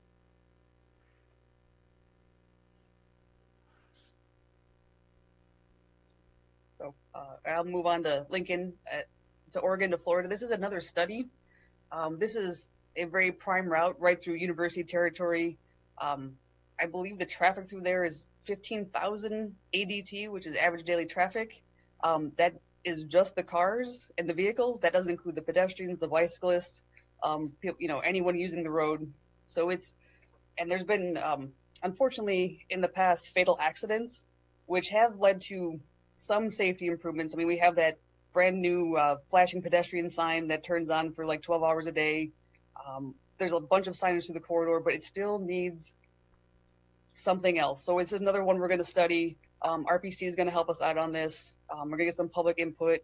So hopefully this is more of a project that guides what we'll do in the future, as opposed to something you'll see a concrete example of, like, we built this right now. So next. Windsor and Race. This is another one you'll get a little bit of backstory on. So Windsor and Race was repaved about 15 years ago, and it has reached the end of its life. For a resurfacing to last 12 to 15 years, that's actually really good. Unfortunately, it has gotten to the point where the pavement is starting to unravel, and since this is a high volume road and a higher speed road compared to the rest of Urbana, it does present safety concerns. There's a bike lane there too, so heaven forbid you get a car that hits a pothole and hits a bicyclist. Not only is this one that I noticed myself, but it was also brought to my attention by operations. Vince Gustafson takes that road every day, and he's like, hey, this is getting bad. So I went and did a quick survey, and it did present itself as, we need to fix this now, especially because Champaign is fixing their side of Windsor. So really just to make everything cohesive between the two cities, it's a main corridor, it's a high priority. And then I'm not going to read through this. This is all in the project books. This is the future projects that just didn't make the cut for a high priority with the budget we had to work with. Okay, the segue to traffic signals and streetlights is that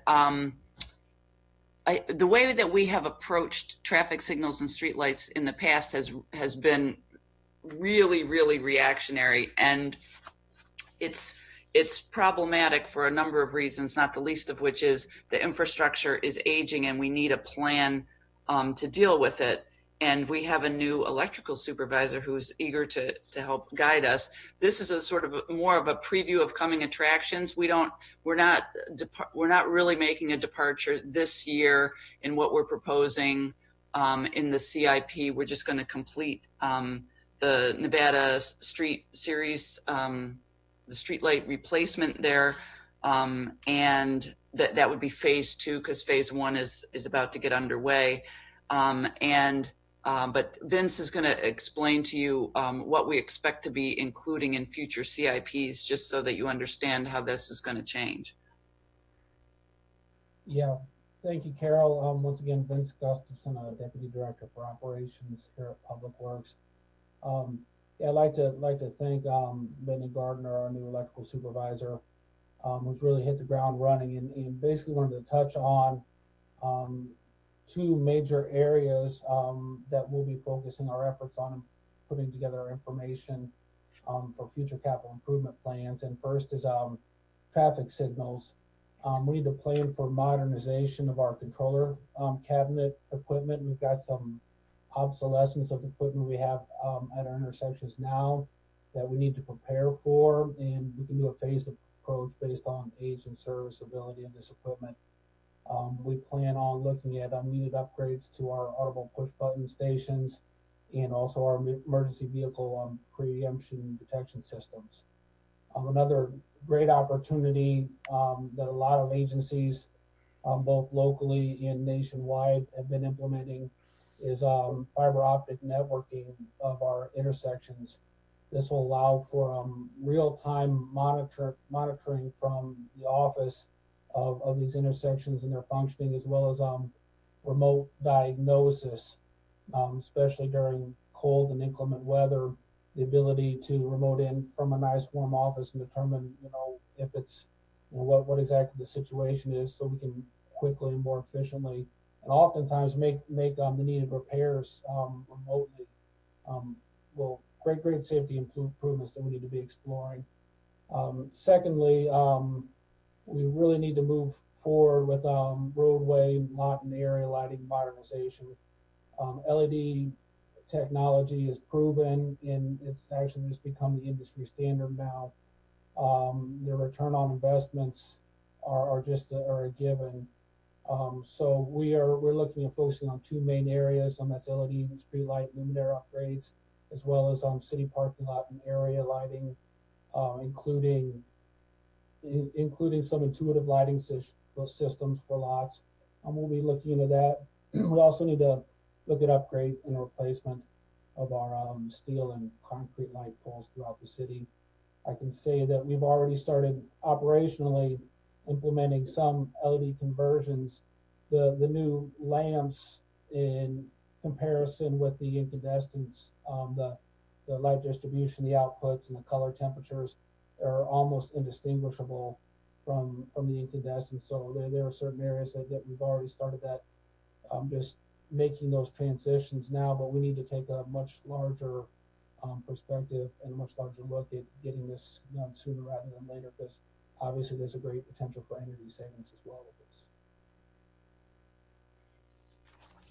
So before I throw it to Justin for the sewer discussion, Vince, I'm just going to ask you to make sure there's nothing blocking your microphone, because you were a little muffled when you were doing that presentation.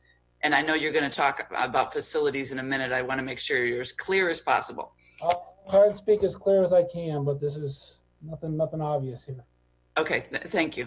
Okay, we didn't do a breakdown of specific projects for and do project pages for the sanitary and storm sewers. That's something that we anticipate being able to do a little bit better next year, and in particular after we have the stormwater master plan completed. But Justin's going to walk us through the main categories that we're going to be showing you funding for in a couple of weeks. All right, thanks, Carol. Yeah, I'm Justin Swinford, civil engineer for the city of Urbana. We'll start with storm sewers and an update on the stormwater master plan. We kicked off the stormwater master plan last year with consultant Ferd Murphy. Justin, you're really breaking up. Uh-oh. Okay. Can everyone hear me still, or is it? That's better. Thank you. Okay. So we kicked off the stormwater master plan study last year with Crawford, Murphy, and Tilley, our consultant for the project.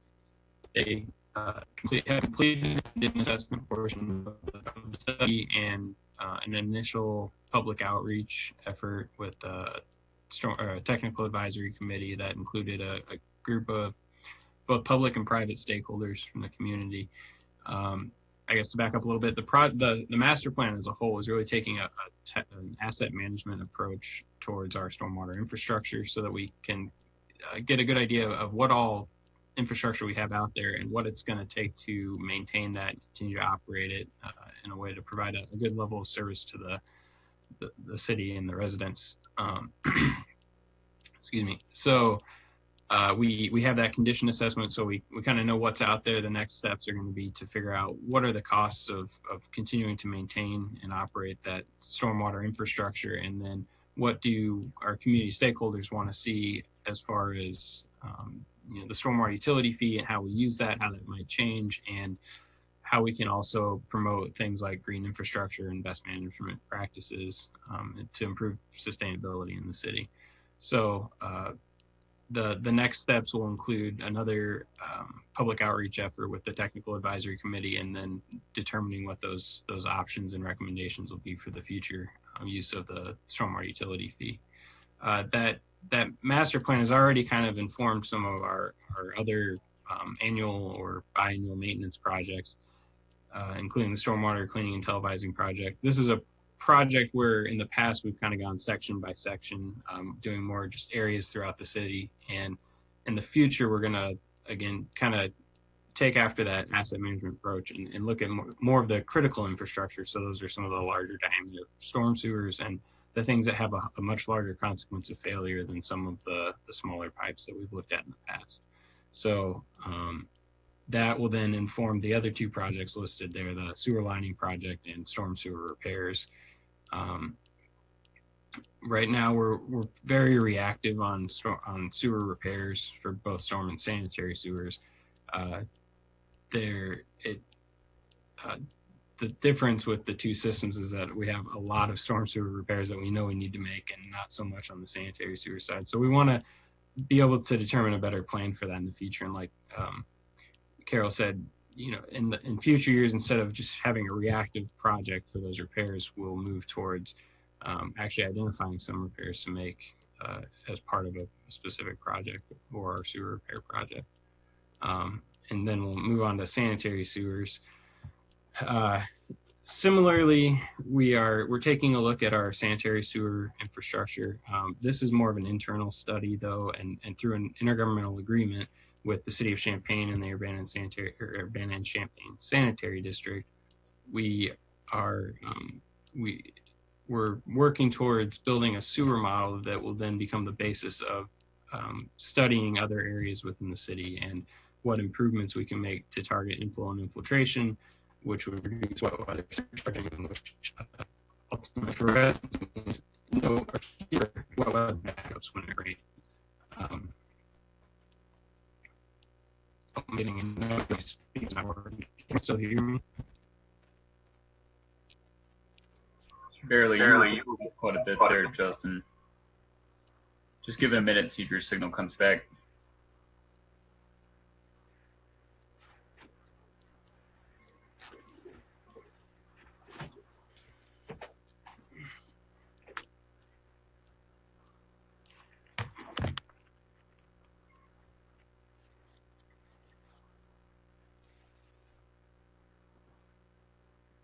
Okay, is this better? I hear you pretty clear. Okay. We'll try this then. So I'm not sure where I left off, but the sewer modeling effort, we just sent, we had a pretty an extensive 2-year data collection effort, and we've sent that data off to the company that will, produces the software that we're using for that sewer modeling. They're actually going to build the first version of that model and send it to us, and then that will become the basis for future studies.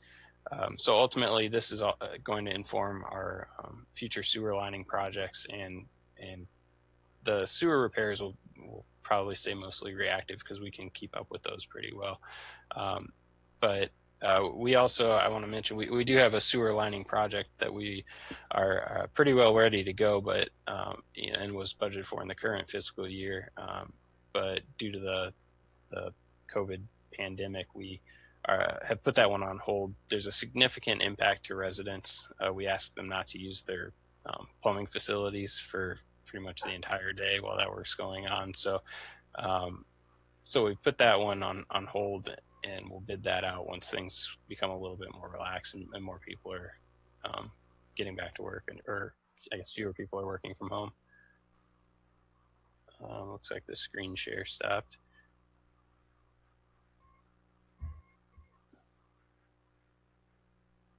And Will, you're muted. There we go. And that was just about it. Anyway, we also, there are a couple areas where we're going to look at private to public sanitary sewer conversions. These are areas where there's currently a shared private sewer and that there are areas where several houses are on a shared sewer line, and without a city-owned sanitary sewer main within the right-of-way available for those properties. So we're not just taking over people's sanitary sewers, but there are areas where we want to look at what options there would be for providing a sanitary sewer, and how we can work with those property owners to create a public sanitary sewer that they would have access to. So with that, we'll turn it over back to Carol. All right. Now, as we move into facilities, I want to say, because it needs to be said, that facilities has been the stepchild of the CIP for many years. And because of that, only small allocations of funding were made available. And Vince, in his role as the facilities manager, was responsible for making little bits of money go as far as possible, and basically being largely reactive in doing that. When the decision was made a couple of years ago to do a facilities master plan, the implied intention is to be more deliberate about funding facilities projects. And so, as Will suggested, the money that's available for that, of those 5 funds that he described, is the only one that facilities can be funded out of is the CR&I, the Capital Replacement and Improvement Fund, because all the other funds have money that has to go for other specific purposes. So you'll see this more in a couple of weeks about how we would propose to fund some of the projects you're going to hear about. But and one of the reasons why we're changing the way that we're presenting the CIP is so that you have a fuller understanding about the trade-off between any project that is being funded out of the CR&I fund, against every other project that's being funded. So there are some transportation projects that are actually competing with facilities projects. So you can't just prioritize among transportation projects. You have to prioritize across the entire CIP. So that's just a preview of what you'll be looking at in a couple of weeks. And now Vince is going to talk about some of the priorities that came out of the facilities master plan. Thank you, Carol. Yeah, first and foremost, I think I appreciate the opportunity to actually get to present this information. It's a lot of ground to cover in a short amount of time, and I'm sure we'll have the opportunity to explore these projects in further detail in the future. But I thought I'd start out with just recapping where we're at in the facilities master planning project. 2018, we released a request for proposals for the purposes of a master plan services, and that resulted in hiring the Chicago-based consulting firm Canon Design. And I'd like to start off by thanking them and their staff for a considerable effort to date to put this information together for me to share with everyone here. The goal of the project is the development of sound, actionable, and fiscally responsible facility planning that supports the entire city government organization by providing safe and inviting work environments that meet the varying operational needs of all city departments. Being such a major undertaking, we decided to break it into 3 phases. The first phase of that is the facilities condition assessment, which I presented back in June of 2019.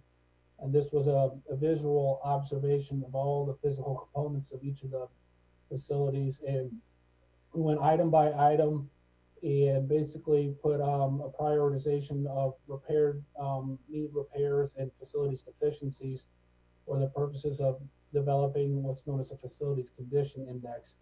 And that's an industry recognized benchmark for rating the condition of the facilities. And we found that in general, on average, our facilities were poor, and in several incidents trending towards critical and recommendations of divesting. Phase 2 is space needs and programming, which I presented back in December of 2019. And this was more looking at the space and how we organizationally use it. It's involved a series of multiple employee engagements, visiting sessions, employee surveys sent out to all staff, in a series of focus groups, as well as targeted interviews with the department head to really dig into the existing challenges. And the key outcome of that was 5 key findings. So using the facilities condition assessment and the 5 key findings from all the data collection in the space needs and programming, we were able to develop a sequence of projects, which is where we're at now, nearing completion of the facilities master plan, that we can make data-driven decisions and use key findings to rank and prioritize projects, as like Carol said, with limited funding opportunities. So I'll go ahead and start working through these projects one by one. First and foremost, whenever we look at projects with limited funds, I always like to rank them first: life, health, and safety; second, operational; and then third, amenities and aesthetics. So right out of the facilities condition assessment came a recommendation for a full ADA and life, health, safety study of all of our facilities. It wasn't necessarily in the scope of that phase, so we contracted directly with local architectural firm Bailey Edward, and with the help of Corey Richmond, our facilities supervisor, they put together a full report of all our facilities and identified $75,000 worth of projects, mainly focusing on remediation of high priority ADA and life, health, safety concerns. And some example of those include updating our fire alarm system. We've got some signage issues, door actuators, and similar projects like that we'd like to get started on as soon as possible. Moving ahead, another key safety issue, we have a desperate need to improve our facilities security. This comes straight out of phase 1 and phase 2 key findings. We're looking to replace initially all of our standalone battery operated keypad locks with card readers or fob style access controls that'll help us better delineate between public and private spaces. It'll allow us to keep record of who's entered where and when, and it also will allow for very quick on-the-fly code changes when necessary, where now we have to keep massive spreadsheets of programming codes, and each individual door has to reprogram anytime we have any sort of issue. We're looking at about $220,000 for this expense right now. Fire Station 2 on Philo Road was identified as an at-risk prioritized facility with a facilities condition index of 4. Without substantial improvements, is trending towards critical and/or divest within the next 5 to 10 years. Given that the cost to rehabilitate this facility is so high, our recommendation is to consider replacement of this, taking into account the fact that we do own the adjacent property, vacant lot directly to the south. Design and construction earmarked at $2.5 million at this time. Fire Station number 3, North Lincoln Avenue, almost very similar, identical condition, both 1960s constructions. We're looking to also replace this facility with new to meet or exceed the current capacity. We'll have to consider acquiring land in the vicinity of this existing station prior to proceeding. Almost the same price, $2.4 million currently estimated for this. I think this project stands out probably more than any in recent circumstances with COVID. This project calls for a quick interim renovation of our city building lobby area. We need to seriously reconsider how we allow public access while still creating, a welcoming place for residents to come and do business here. but currently it's wide open for whether you're coming to sign a building permit or you've got a crucial confidential issue that you need to deal with police. It's wide open. We need to consider options, both for the safety of staff and for the safety of residents and citizens visiting the building. Some options include considering a redesign for a welcome station that will serve as a first stop. Also considering how we could possibly redesign the police services area for situations obviously that are sensitive and require some confidentiality. We also need to look at how we can improve signage and wayfinding to make it easier for folks who are unfamiliar with the building to navigate. We're hoping to get this worked in early in the funding strategy. We're looking at $1.5 million for design and construction. This project is one of those I think that will help the entire organization. We have a desperate lack of storage facilities. As you can see, this is the existing public works site. We own the 704 Glover, as we call it, Urbana storage facility. It's currently shared between police, fire, public works, and there's document storage in the front, and it's inadequate for our needs. So we're looking to consider construction of a prefab warehouse style facility on the existing site for vehicle storage. You can see from this overview how many of our public works vehicles sit outside year round. I know that the fire department, we've been begging and borrowing spaces from other local agencies to keep our emergency response vehicles and trailers. We'd be able to store that on site, and then police has evidence overflow, and vehicles they need stored. We also look at improving our area for long-term documented file storage, which will allow us to free up some space within the city building. That's currently file cabinets where people could be sitting. Also, with this project, it would allow us to repurpose the existing storage facility for city fleet maintenance. We're looking at a $2 million budget for this project, and then I'll touch on what we're talking about in the fleet on the next slide.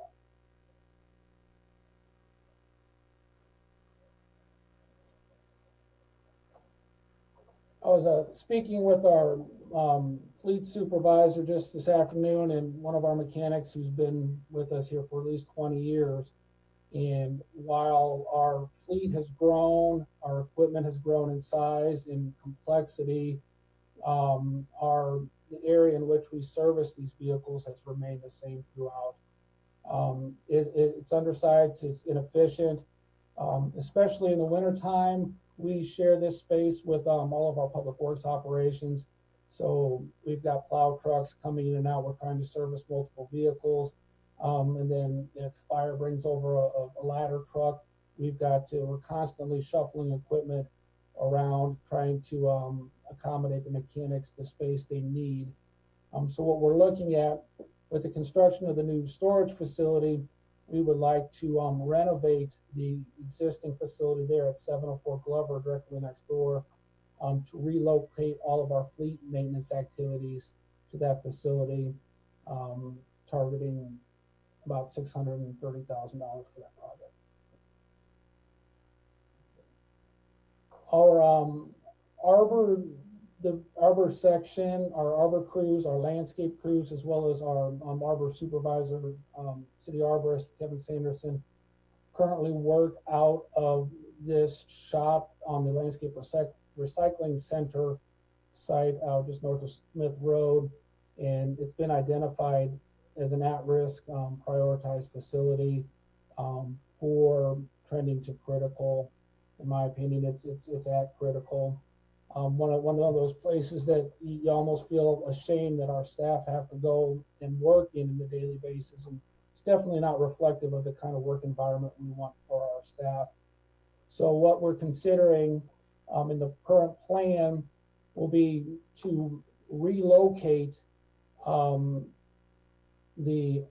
arbor and forestry and supervisory staff back to the 706 Glover site. And that'll help eliminate some of the physical disconnect between those employees and the rest of our operations team, which plays a big key part for us when we're doing snow removal operations or last year's tornado efforts when we're all centrally located. It just helps us out operationally. So this project will, this portion of the project will allow us to expand our space at Public Works to accommodate those employees. We're looking at about $350,000 for that project. So even with the relocation of those folks back to the Public Works site, we still need to maintain operations for the Landscape Recycling Center, the 4 or 5 employees and the related equipment out there.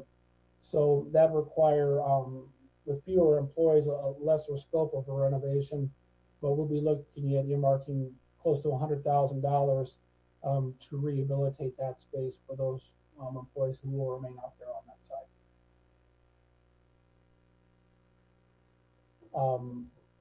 So I'll touch on this. Depending upon the sequence of events, and when we talk about the funding strategy, there exists, the opportunity for us to combine these projects for efficiency's sake. But as we did the study and we worked through the projects, we do have these broken out so that we can look at the reasonings in the justifications independently and give us the flexibility to move these projects around as the funding is available. But the last major renovation to the Public Works facility was in 1993, 1994, when we added the front office space on the Glover Street side of this building. However, that left little updates to the remainder of the facility. So we're looking to provide for some updates to the furniture, fixtures, essential equipment here, and maybe some expansion of our supervisory area and our truck space in the back for a budget figure of about $740,000. Future projects and considerations, we're looking at the facilities master plan was on a 10-year timeline.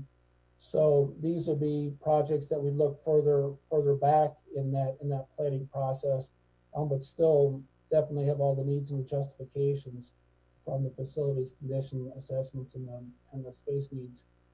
First and foremost would be a major reconstruction of the city building that would include a reprogramming of the entire space. And this project would consider the possibility of a new building addition that would perhaps extend off the existing council chambers that could accommodate new public service, new staff training, and possibly even a new council chambers in that space. As part of that project, we will consider as an option the potential relocation and rebuild of a new Fire Station 1 that's currently housed at that facility there now. That location would have to be determined. That would be estimated $3.2 million.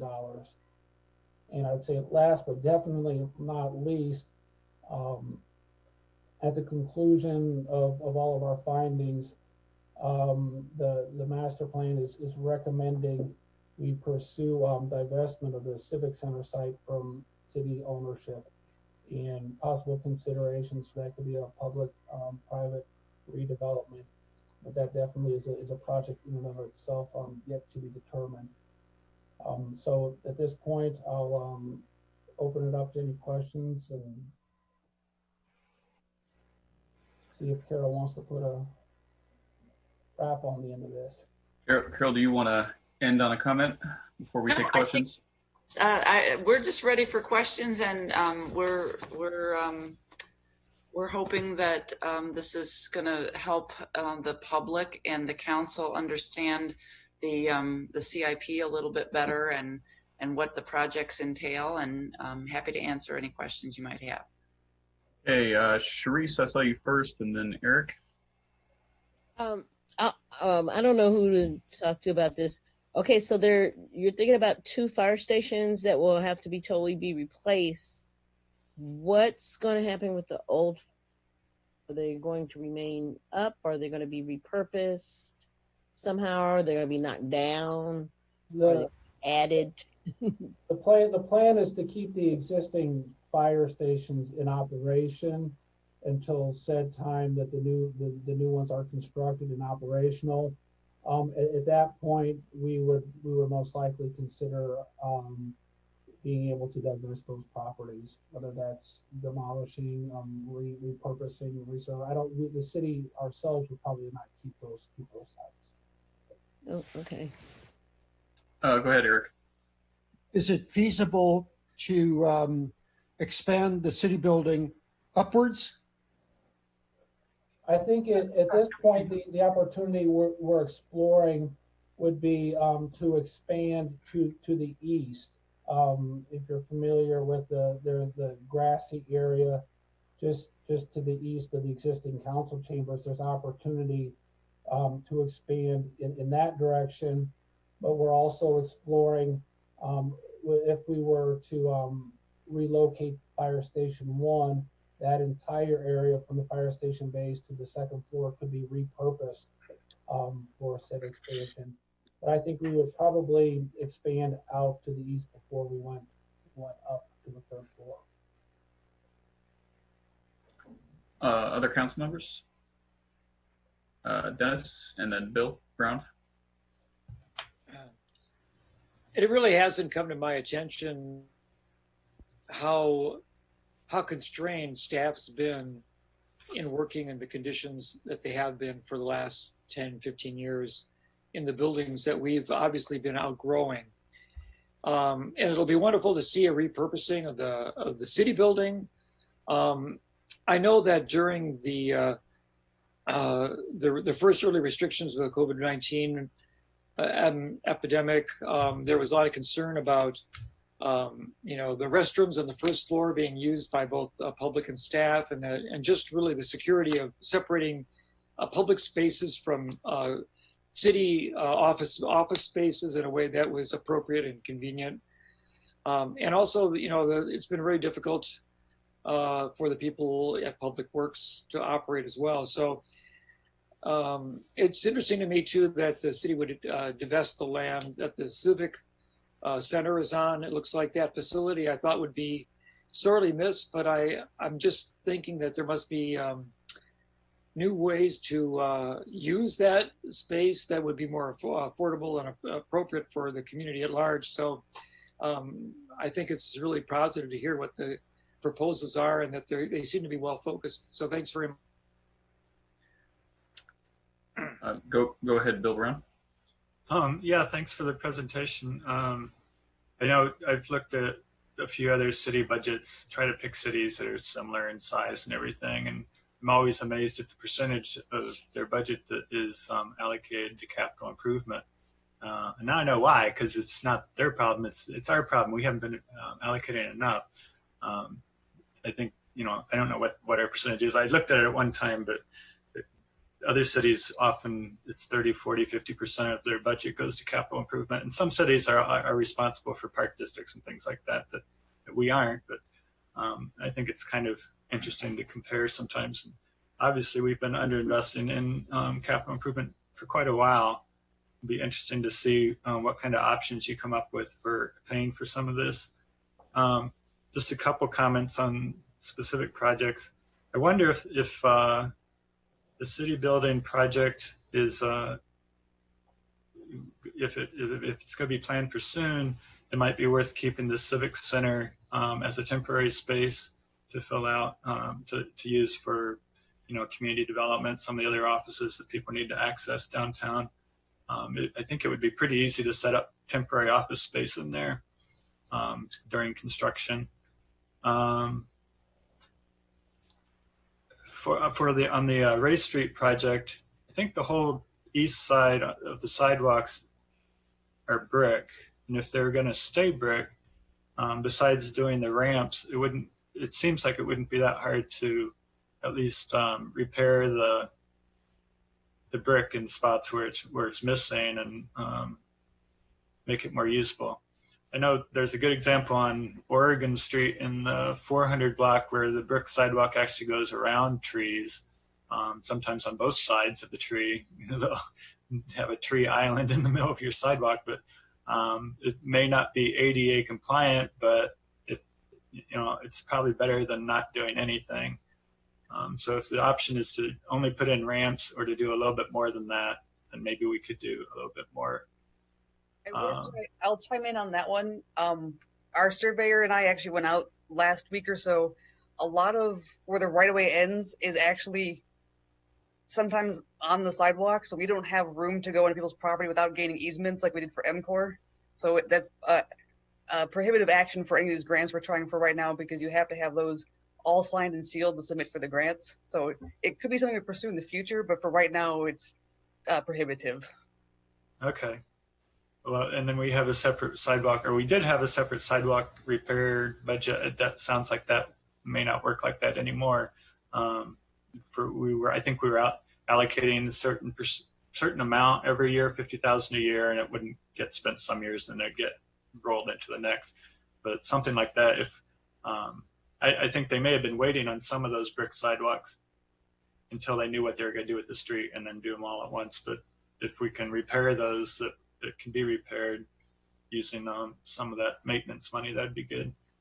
I didn't really hear a lot about maintenance, except I think, Shannon, you mentioned the paver program. Is that going to be the main focus of the modeling, is to do kind of preventative maintenance in a cost-effective way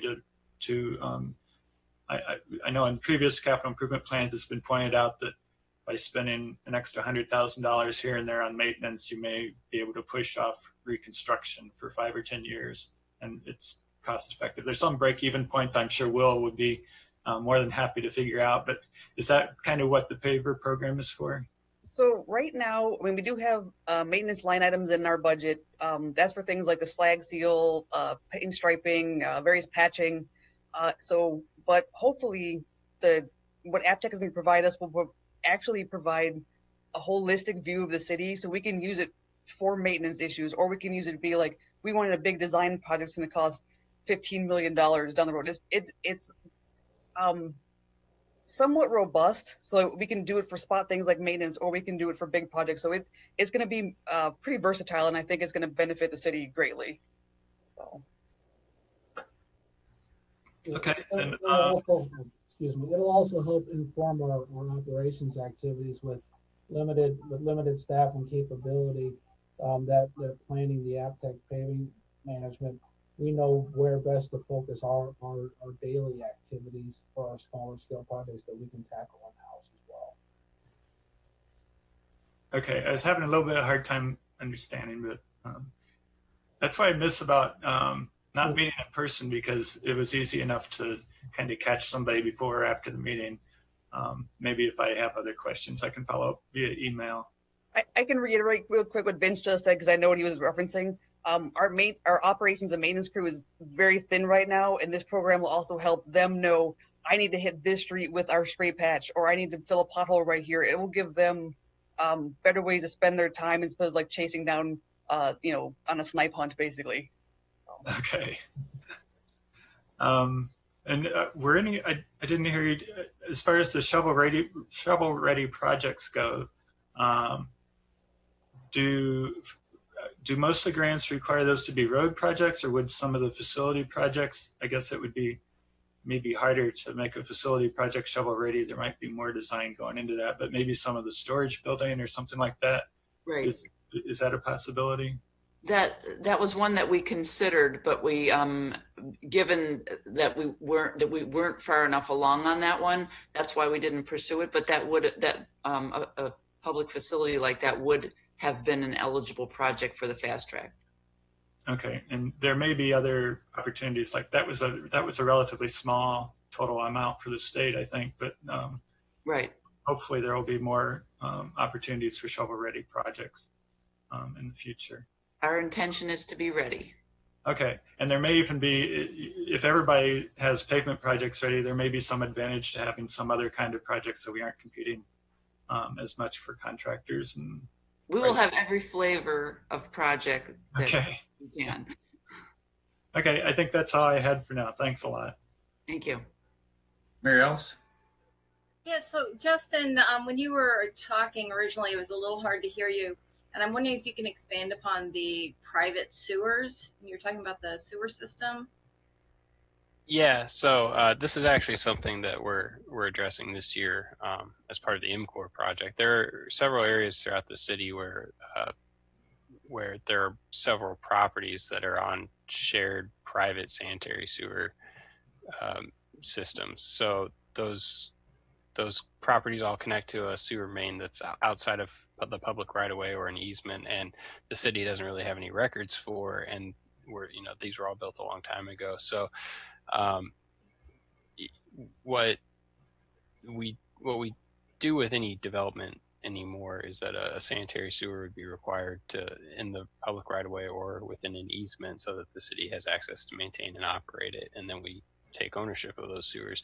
Where that didn't happen in the past, we have residents that have a lot of problems with the maintenance and operation of those shared sewers, because a typical homeowner doesn't really know much about maintaining a sanitary sewer outside of maybe their lateral, and it also creates a lot of problems with coordinating the cost sharing of those improvements. So it's not these aren't necessarily cases where the city's just going to go in and build a sewer, because when you buy a lot in a new subdivision, you're part of that that cost for developing that land included the sewer that was built to serve those properties. So for the existing properties within the city that aren't served by public sewer mains, we'll have to work with property owners to figure out how we provide a sanitary sewer within the right of way or an easement, or in some cases take that sewer over, and then how the finance or the funds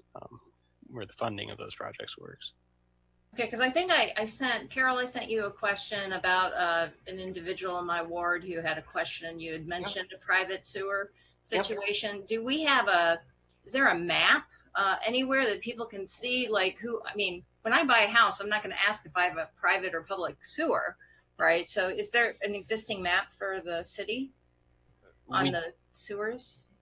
We know of some of the areas where this exists. Again, these are typically areas where we just don't have any records on how they're served for sanitary sewers, because we don't own the sanitary sewers that serve those properties, or at least not until it gets further downstream into the right of way.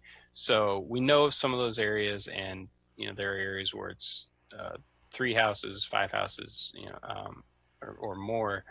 There's some of them have come up more recently, because again, when this affects one property owner on a block, it can then affect all of the property owners on the block. But so I guess to answer your question, we have sewer maps that show all of the city-owned sanitary sewers, and we'll share those in bits and pieces. But due to the implications with the other utilities, sanitary district and the city of Champaign, we don't share a citywide map of our sanitary sewer system, but we can always provide that information for residents if they have those questions. So I guess I'm a little confused. So you mentioned the different partnerships with the sanitary sewer system in terms of why we can't have an entire city map of the sewer system. How does that prevent us from sharing that information? Well, I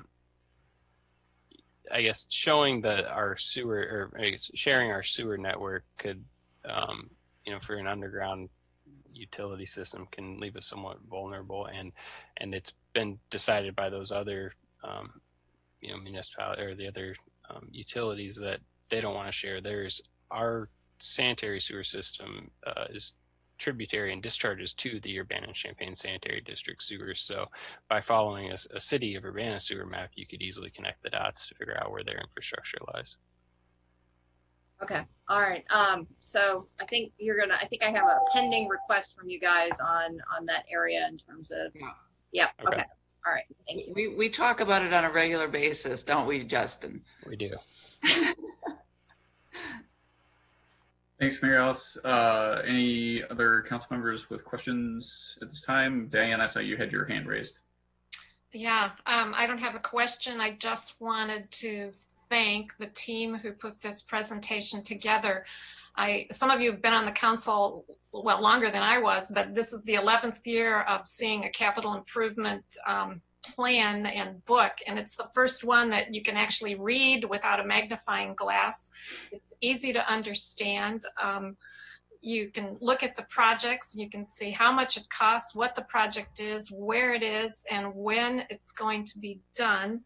And it's just, I think, serves as a model for a way to present this information to the public. So I want to thank all of you for putting this together, and it's just such a vast improvement over the documents that we had before.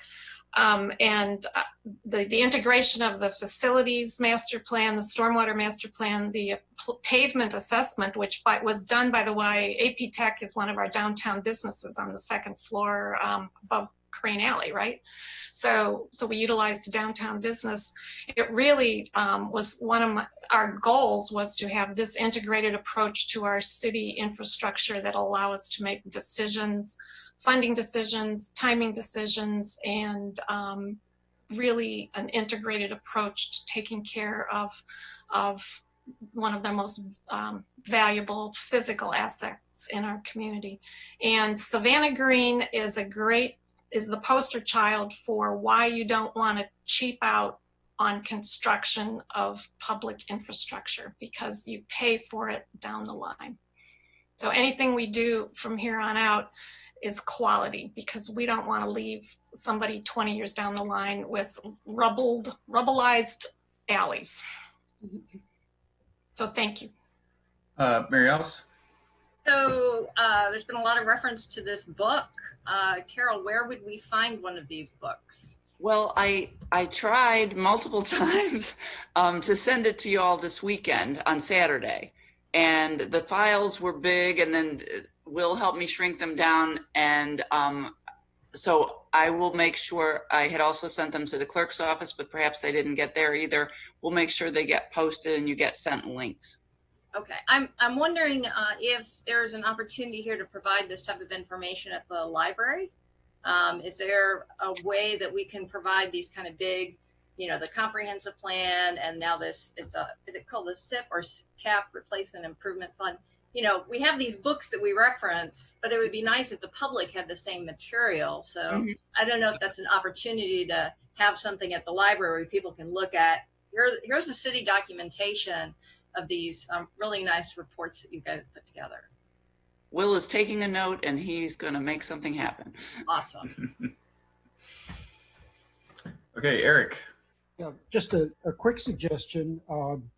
If you want to share, well, I guess actually, since we've discussed it in detail, probably appropriate to share with the public. If you post it on the city website, you can post much larger files than you can email, and we can download much larger files than you can email. Yeah, the problem was leaving me in charge of anything that's IT related. That was the mistake that happened on Saturday. Okay. Well, I own that, and I will own that all day long. Nobody is perfect at everything, Carol. Sharice, go ahead. Yeah, I was just gonna say I was kind of following along because I did download your files, Carol. Thank you. So something did come through, but I do prefer paper. So I don't know if there's any way that those could be printed out or something like that could be printed out so that to follow along that way.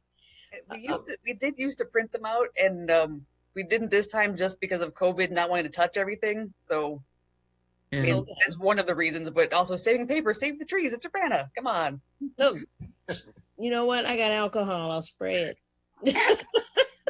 Bill's trying to say something. Go ahead. The next set of the presentation, presentation number 2, where we talk about the numbers. For that one, in a regular packet, you'll get everything. It'll be the CIP, so you'll be able to see all what we talked today, the project books, the numbers. It'll all be in one concise packet, or however the file size allows us to do that. So okay, going forward, yes. Thank you. All right, any other comments or questions from council on the CIP presentation? All right, seeing none, we're gonna move on to item number 5, staff report. Is there a staff report? Carol. I have one quick item. Speaking of subdivisions, why not? As many of you know, there's been a chronic speeding problem along Stone Creek Boulevard since it was built. And this is due in part to the configuration of the road, including having a design with a median, the width of the drive lanes, and the overall lack of development. Last month, Urbana police deployed a speed trailer at Colorado and Stone Creek Boulevard. And the fastest speed recorded was 74 miles an hour. And almost half of the vehicles recorded exceeded the posted 30 miles per hour speed limit. More recently, we've received numerous complaints about groups of speeding motorcycles, not only along Stone Creek Boulevard, but also along Smith Road in Savannah Green and along Windsor Road west of High Cross. The speeding has probably gotten worse over the past few months as police curtailed traffic stops with the onset of the COVID-19 pandemic, and certain scofflaws took advantage. Now that we're in phase 3 of the governor's Restore Illinois framework, police are increasing the number of traffic stops and have targeted the Stone Creek area for additional enforcement. I wanted people to know about that, and I'd like to urge any concerned citizens who witnessed this speeding to call the METCAD non-emergency number, which is 217-333-8911. Happy to answer any questions that people have, but we're now trying to, nip this and stop the behavior. Thanks, Carol. Any other staff reports?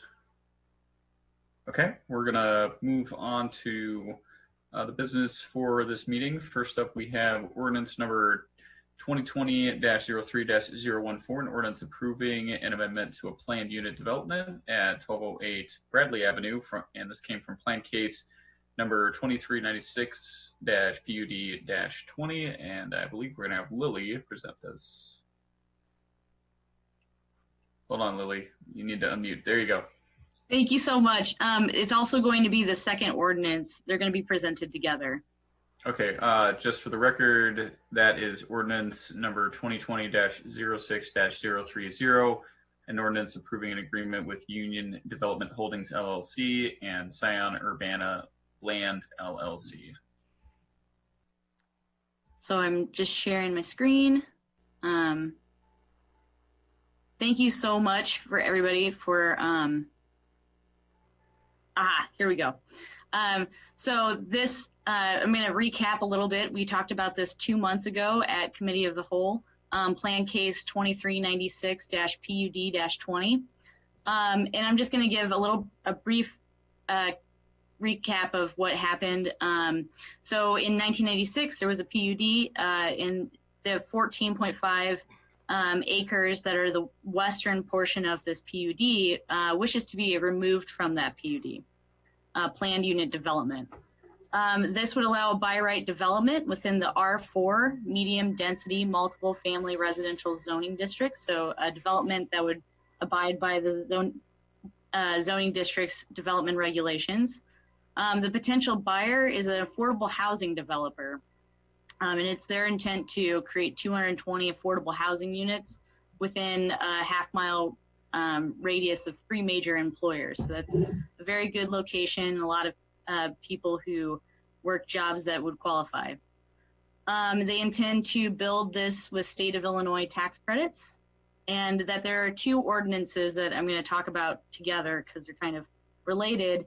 One ordinance to amend the PUD, and then one ordinance to enter into a development agreement with the owner and the developer. And just for a visual aid, the existing PUD is what's in gray on your screen. The proposed development, as it's labeled, is the western portion. It's 14.5 acres. This would allow the by right development if you amend to the PUD to exclude that property. So the development agreement, a little bit about where we got to the development agreement, how we got there. In 1986, when all of this was happening, a Florida-based company applied for a PUD to build luxury student housing. And at the time, it seemed like a great deal. So Urbana entered into a development agreement The city had owned some right-of-way that was a part of a previous traffic enhancement program that wishing to extend Goodwin Avenue and potentially to the highway. By the 1990s, that plan had been really abandoned, and the right-of-way that the city had owned was right in the middle of the proposed development. So the city vacated the right-of-way as part of their development agreement. But of course, Lincoln Avenue is different today, has numerous residents who rely on bus access.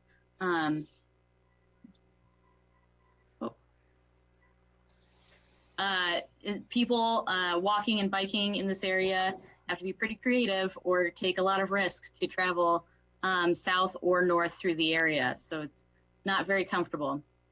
Council on the March meeting heard this case, and then in the April meeting asked staff to negotiate a development agreement with the developer and owner to reserve this ability to obtain the right-of-way for a possible transportation improvement project. The developer and owner have been working with the city and city staff to agree to terms for this development agreement for the past 2 months.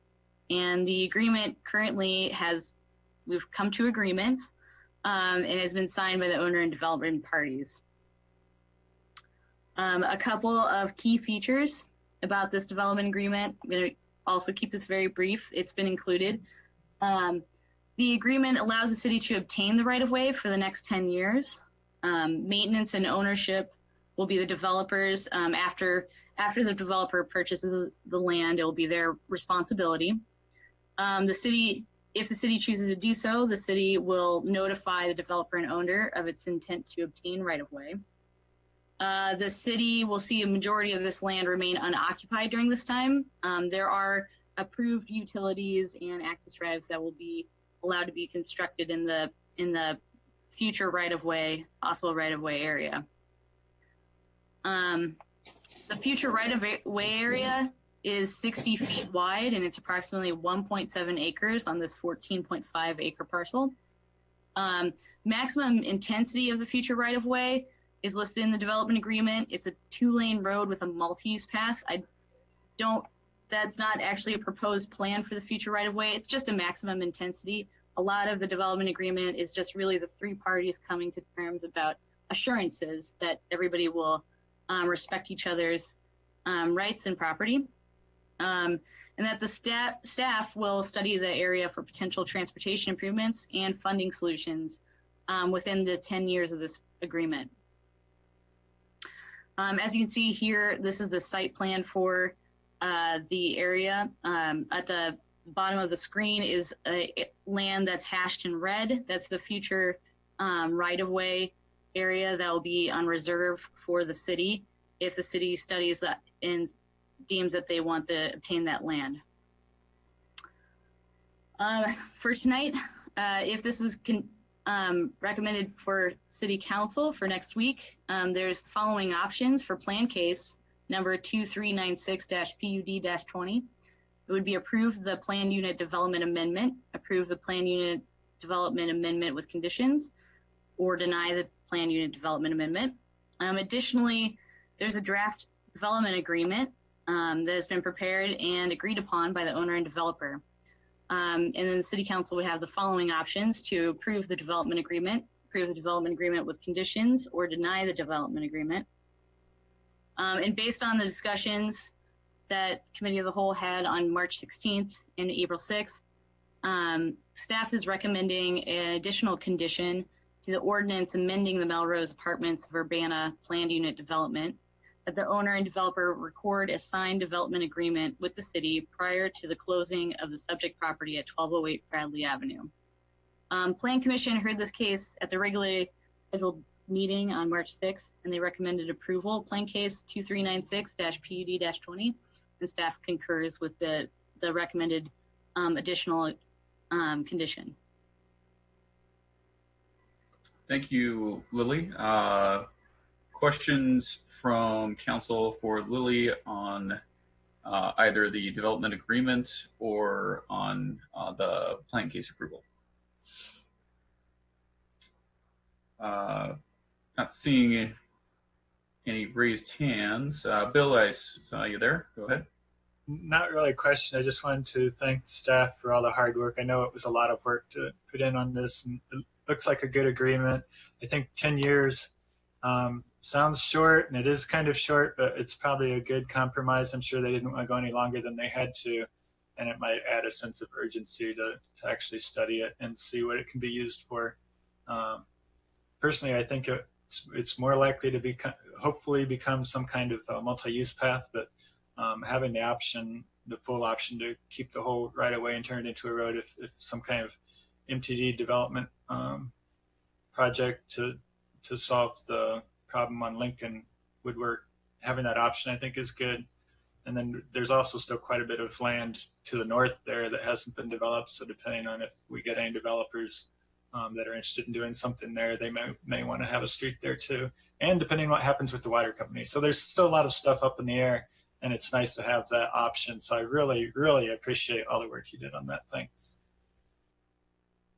Other council members? Mary Alice, go ahead. I just would like to make a motion, if that's okay. Other people don't have any questions. Mary Alice, before you do that, would you check the chair real quick? I just had one quick question for Lily. Yeah, absolutely. I'm happy to take the chair. Lily, just one quick question. I did read through it, and there's obviously a lot of stuff in that agreement, but and I agree with Bill's sentiment. Maybe 10 years is enough, and that's our compromise, and that's where we're at. We need to. But I was just curious, we didn't have anything in there that gave us the option to renew or extend past the 10 years. It's just 10 and done. Yes, it is 10 and done. And I think part of that was what Bill had mentioned, the city also recognizing that we should have some urgency to study this issue.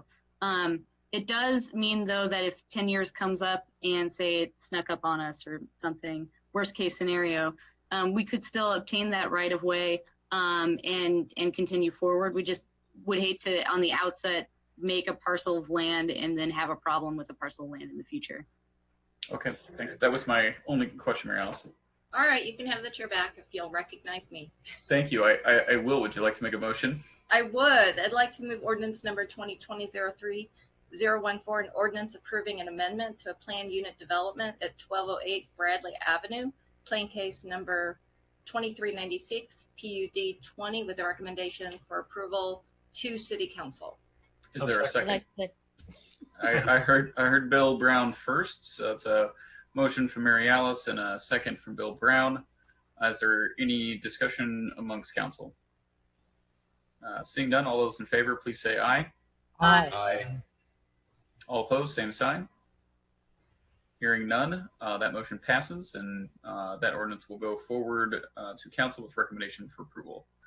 I would entertain a motion for the next ordinance. Go ahead, Dennis.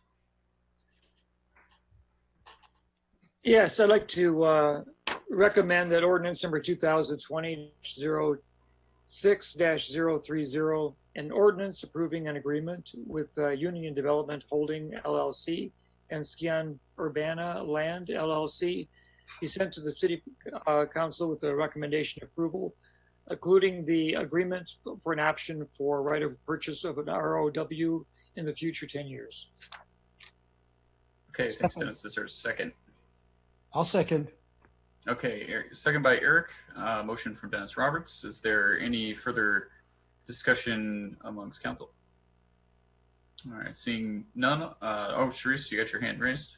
What am I seeing on my screen in consolidated plan and housing? That looks like the next thing. Lori's sharing her screen a little early, I think. Okay, just trying to. Like, did I miss something? Okay. Second. we have a second. We're just wondering if there was any any discussion. Okay. All those in favor say aye. Aye. Any opposed, same sign. Seeing none, that motion passes, and that ordinance will also be forwarded to the full council with recommendation for approval. All right, next we have ordinance number 2020-06-031, and ordinance approving the City of Urbana and Urbana Home Consortium consolidated plan for fiscal years 2020 to 2024, an annual action plan for fiscal year 2020 to 2021. This will be presented along with resolution number 2020-06-024, a resolution approving the Housing Rehabilitation Program operational guidelines, program years 2020 to 2024. And I believe Lori is going to present this. Sheila will. I'll need to advance the slides, but I just want to be sure. I am trying to click resume share because it says my screen sharing is paused. So I am concerned that only the hosts or co-hosts can see this right now, but not the rest of the audience. We're seeing slides. Yeah, but the public might not be seeing it, I think is the concern. Jason, if you're listening, do you know if we're sharing this with everyone, or is this just shared to co-hosts? I think it's everyone. Give me just a moment here to double check on this.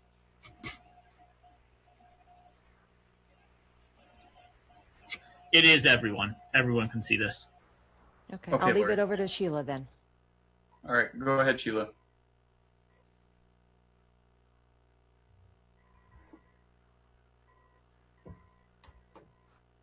Unmute. There Can you hear me now? There you go. Good evening. Thanks. The 5-year consolidated plan is required by the Department of Housing and Urban Development that guides the program and planning implementation of our federal funds. We are the lead agency for the Urbana Home Consortium, so that, along with the City of Champaign's plan, is included as a part of this. Each year, when we look at our annual action plans, we will go back to this plan and use it to guide our priorities and our plans. We started this planning process back in July, and Lori, for some reason, the slides are not advancing.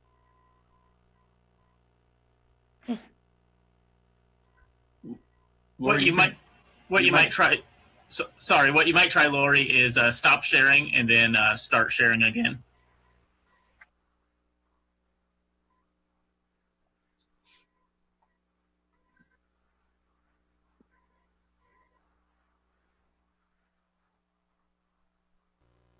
Hey, all right. Looks good. We'll need to go back a couple.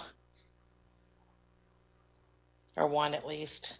All right, I've tried, so That's okay. That's definitely okay. a lag. So we'll see. That's okay. Just leave it there.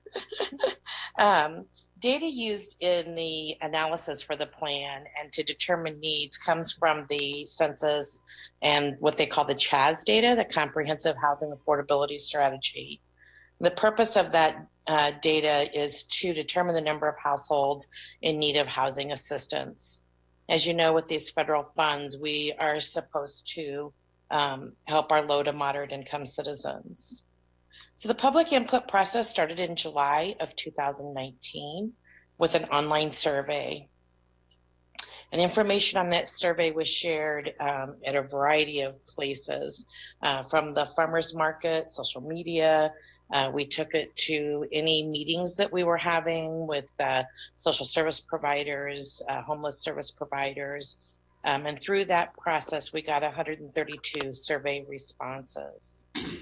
Then from October through March, we attended public meetings and discussions to gather further data. And during that time period, we attended over 25 different public input meetings. This year, we did our public input a little bit different. In the past, we scheduled a week of meetings for the first week in January, and we would hold them in our city target area neighborhoods, but we didn't have a lot of participation. And so this year, we made the decision to, if there was an existing meeting, then we took our information to that meeting. So for example, if the United Way was having a meeting with the executive directors, we attended it to do the presentation. If there was a community meeting, which there were a couple at King Park, we took the information there rather than expecting people to come to us. And we feel like that was really helpful. We got reached a lot broader audience, and we got a lot more relevant input. So in February, we drafted the plan and presented it to the Community Development Commission.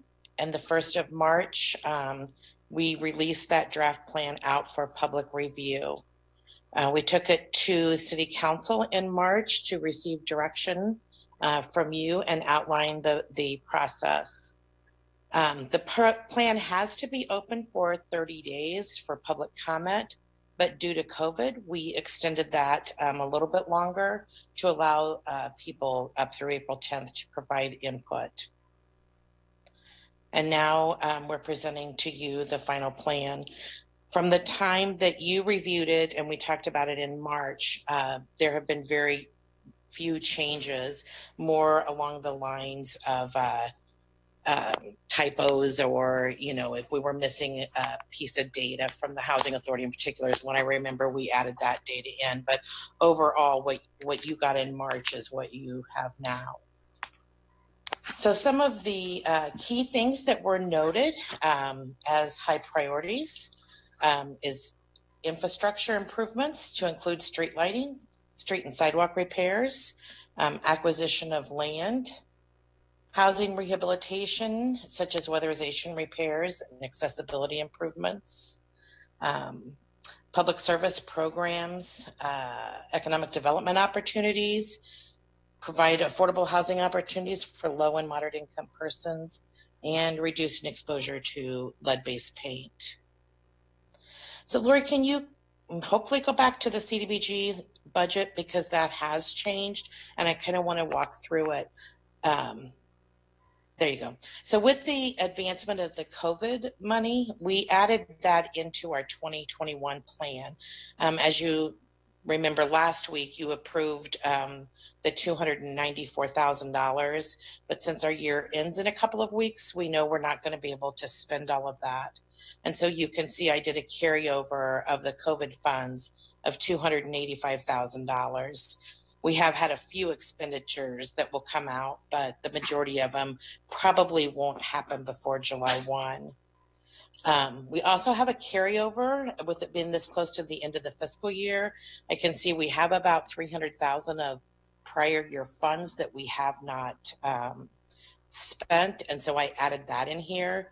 By doing it this way, it keeps me from having to come back like I did in the beginning of the calendar year and adjust all those prior year plans. So our total budget is $1,086,000. Personnel and associated costs with CDBG, we can use 10%, and that includes 10% of the, or no, I'm sorry, 20%, and that includes the COVID funds as well.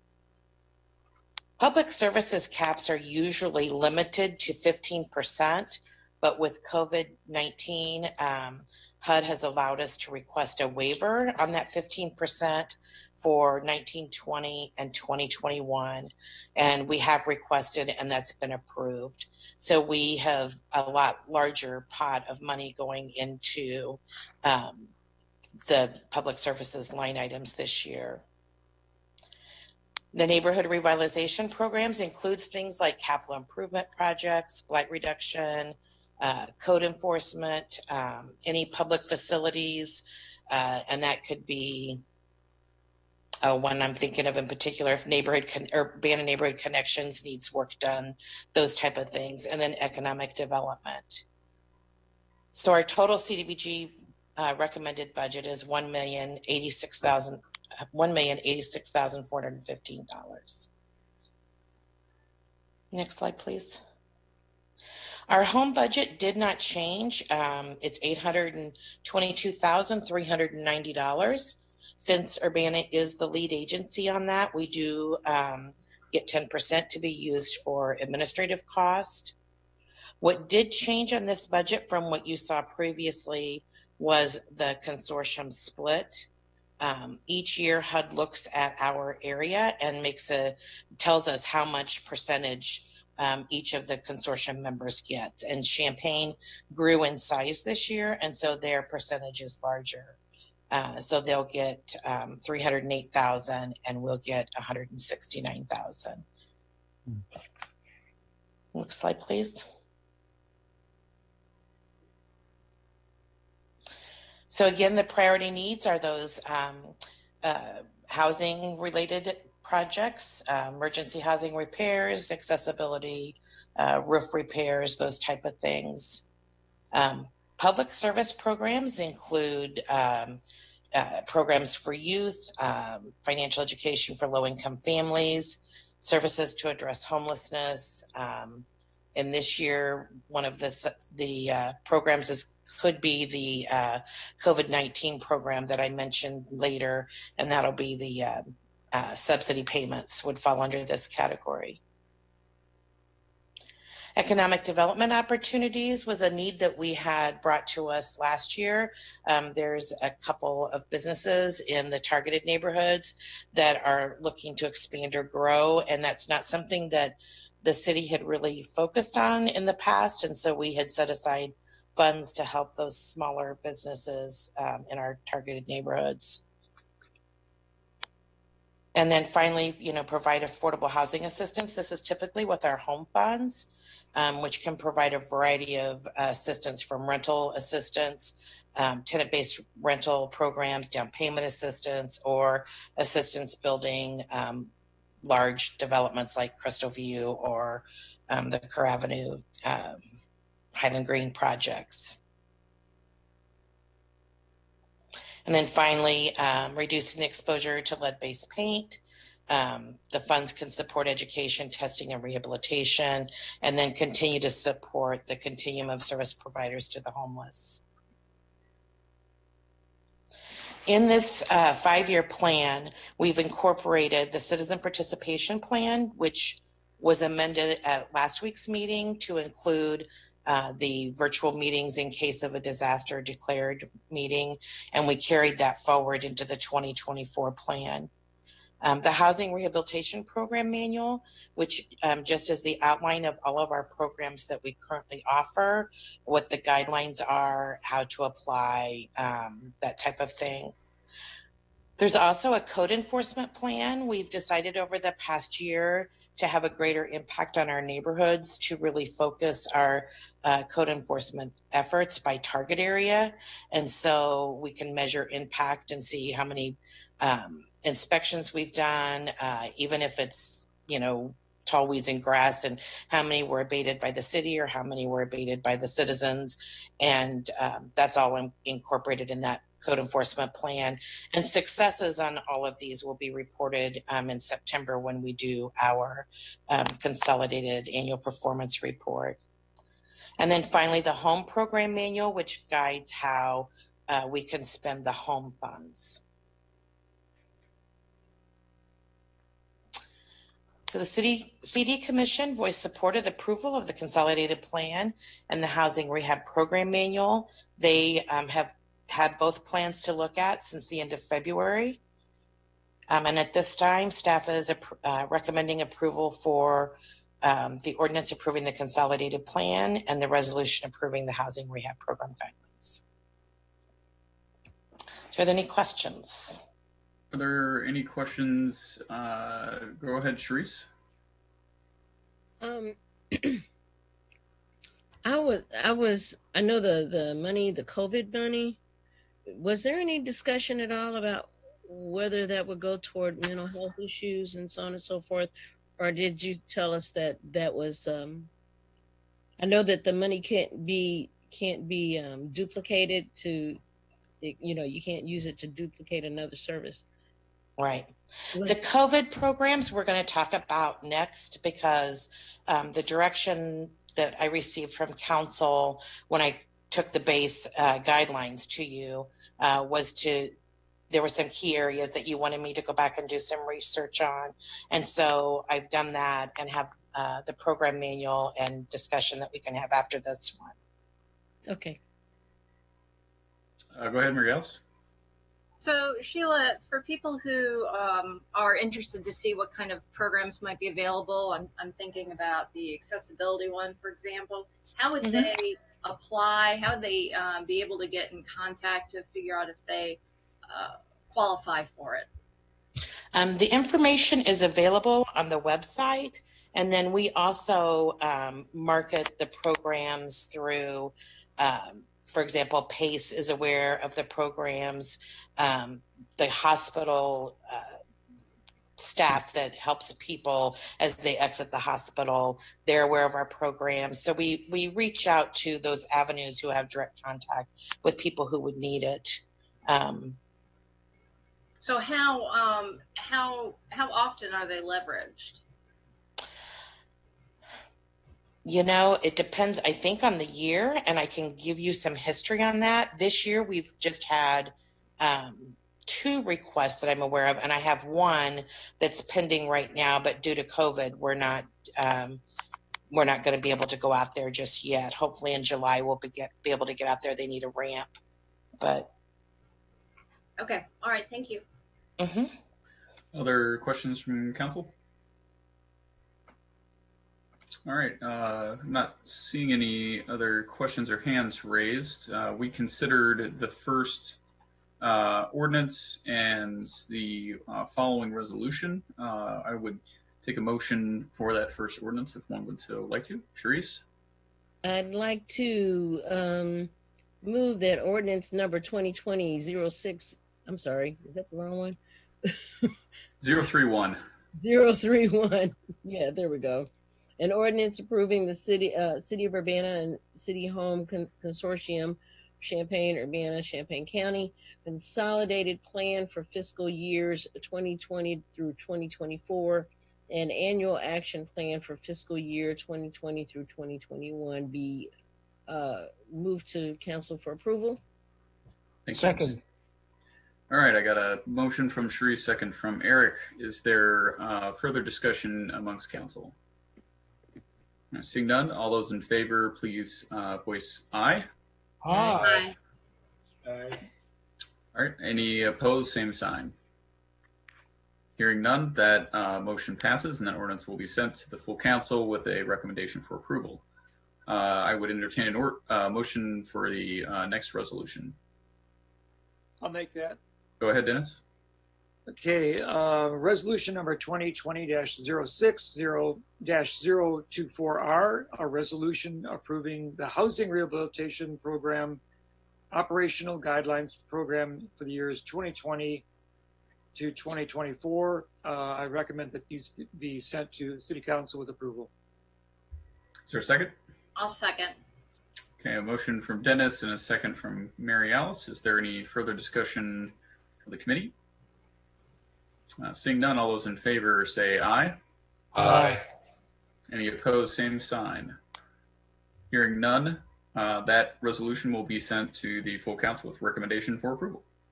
Last up, we have resolution number 2020-06-025R, a resolution approving the COVID-19 program manual that goes along with the annual action or the consolidated plan fiscal year 2020 to 2024. Yeah. Whenever you're ready, Sheila, go ahead. Can you do the next slide, Lori? So the recommendations are programs were developed to meet the community needs, help those that are not already served by other programs, but respond to the pandemic. So if you remember from our conversation over the last couple of weeks, it was prepare, prevent, and respond to COVID-19 pandemic issues. We have taken the program manual to the Community Development Commission for their consideration on last Wednesday, and they are moving it forward after consideration. So we've created a program manual similar to the Housing Rehab Program Manual to go over with you. April 2nd, we received the funding notification, and then between April 2nd and the Friday before Memorial Day, we were in constant conversations with various community agencies, banks, small business, SBA, City of Champaign, Village of Rantoul, City of Danville, just a wide variety of social service agencies to kind of identify those unmet needs. So on April 28th, we took the grant process to get the administrative side of things completed to CD Commission. Council reviewed it at their May 18th study session with some recommendations. And then you approved the amendment and the citizen participation plan amendment last week so that we can move forward with the programs. Next slide. So as I said, the guidelines from HUD are to prevent, prepare, and respond to the COVID-19 pandemic. And that can cause some challenges because while we know there's a lot of need in the community, these programs are going to have to be designed to really show that it met those three key things. The community is to work in partnership with the public health and other agencies. And we have been in numerous conversations trying to identify those unmet needs and see what we can do to provide a program that doesn't duplicate benefits of others. And then we're encouraged by HUD to move forward and not wait for their final guidance. And to date, we still don't have their final guidance. HUD did provide some waivers to allow for flexibility, which we have applied for and received. And I just applied for everything that we could get because even if we don't use it, we've got the capability if we end up needing it. So this is some of the agencies that we did community outreach to. This is, not inclusive or all inclusive. We really have been meeting and trying to do outreach as best as we could to try to address these needs. As we know, this has really had a huge impact on our community. So at our May 18th council direction was given to staff to look at programs that address small business economic development assistance, affordable housing, overcrowding issues, barriers to housing, and then think of creative ways to market our programs. So in identifying the unmet needs, there's two that came up for us: the housing security, to include rent, mortgage, and utility assistance. There isn't really something out there right now that will do that. The United Way of Champaign County, Cunningham and Champaign Township, and Community Foundation has a pot of money that will offer rent assistance for 1 month. And I think it's a maximum of $600. And to date, they have spent over $14,000 in that fund. So we know there's a great need. And then the small business assistance, such as working capital, rehabilitation, or retooling, are some of the identified needs that meet the HUD requirements. So the housing assistance that staff is recommending is a housing subsidy. And this would be up to 3 months of payment for rent, utilities, and or mortgage to help people who were current on their housing needs in March and maybe lost their job or their hours were greatly reduced and now they need assistance to get current. And that would be up to 3 months is the maximum that we're allowed to do that. And then those that maybe need assistance beyond that, working with this COVID-19 TVRA program, which is a tenant-based rental assistance program that would offer housing assistance up through December 31st. And as you can see in the manual, I wrote that deadline, but also said, or as long as HUD will allow, because if they come back and change the guidelines and will allow us to go, like say through March 31st of 2021, then we're covered with our manual and don't have to do any amendments. So the subsidy payments is a public service activity. So that's where that, raising the cap became important. And it's a one-time or short-term payment to bring people current. This is pretty important because I think there is going to be a lot of people that are on the brink of homelessness, and having this assistance will really help them. And I think it's also will help also our landlords or property managers that have people who are behind on their mortgage, and this will help, or their rent, and this will help bring them current. The program will be marketed through our local community reinvestment bank, social service providers, social media, nonprofits, Cunningham Township, rental registry, those type of places, in order to get the word out as quickly as we can and hopefully help people get current quickly. Sorry, that's my dog. And then payments will be made directly to the leasing agency, landlords, and or utility companies and mortgage company on behalf of the tenant or property owner.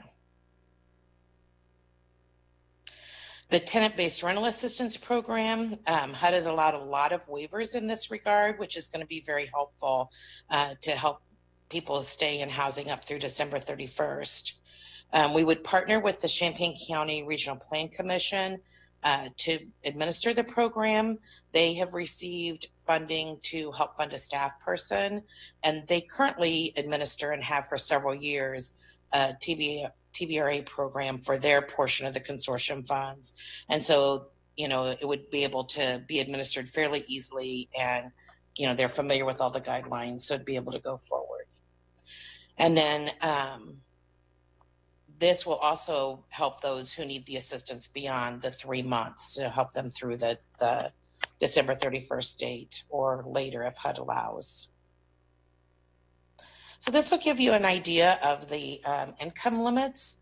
So when we say the low to moderate income households, a single person household can't make over $46,850 or $850. So it's a pretty generous limit.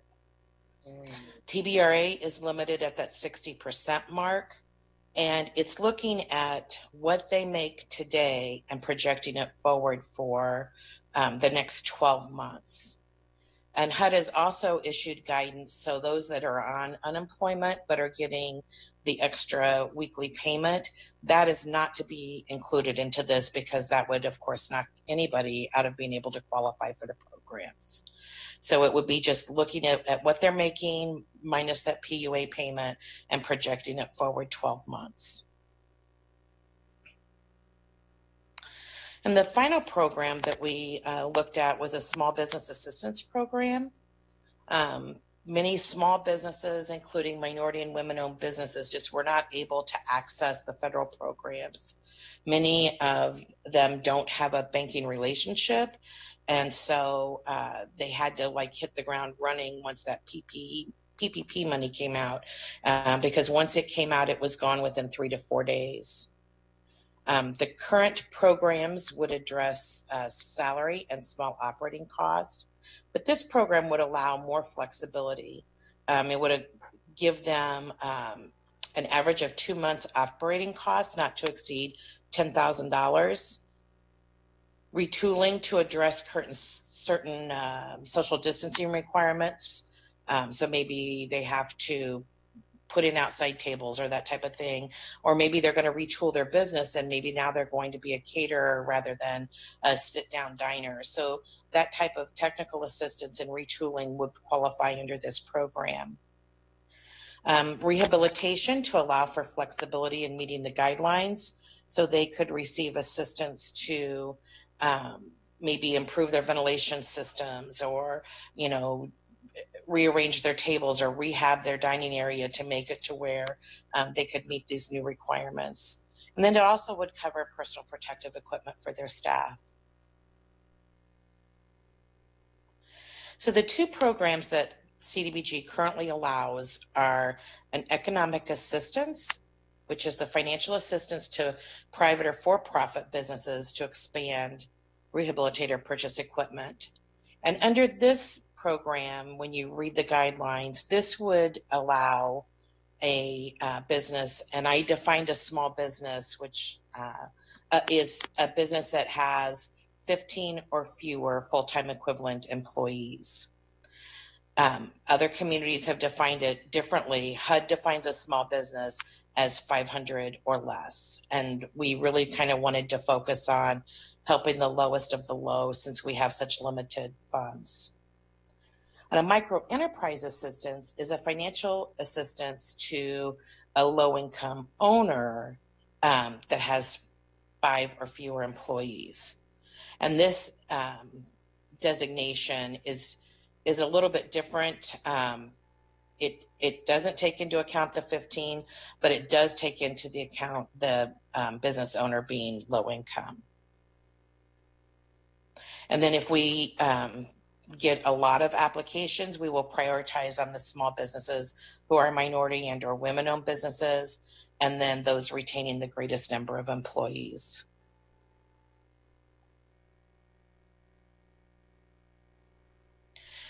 So the CDBG-CV funds must benefit individuals with low and moderate income guidelines. The micro enterprise and economic development programs are outlined here. The economic development program, it has to retain a position for up to 1 year, and the position can't require any technical training. It should be that a high school graduate could do the job. So the job does not require special skills or particular level of education, and the business has agreed to hire a low to moderate income person. So this definitions in here is all from the HUD guidelines.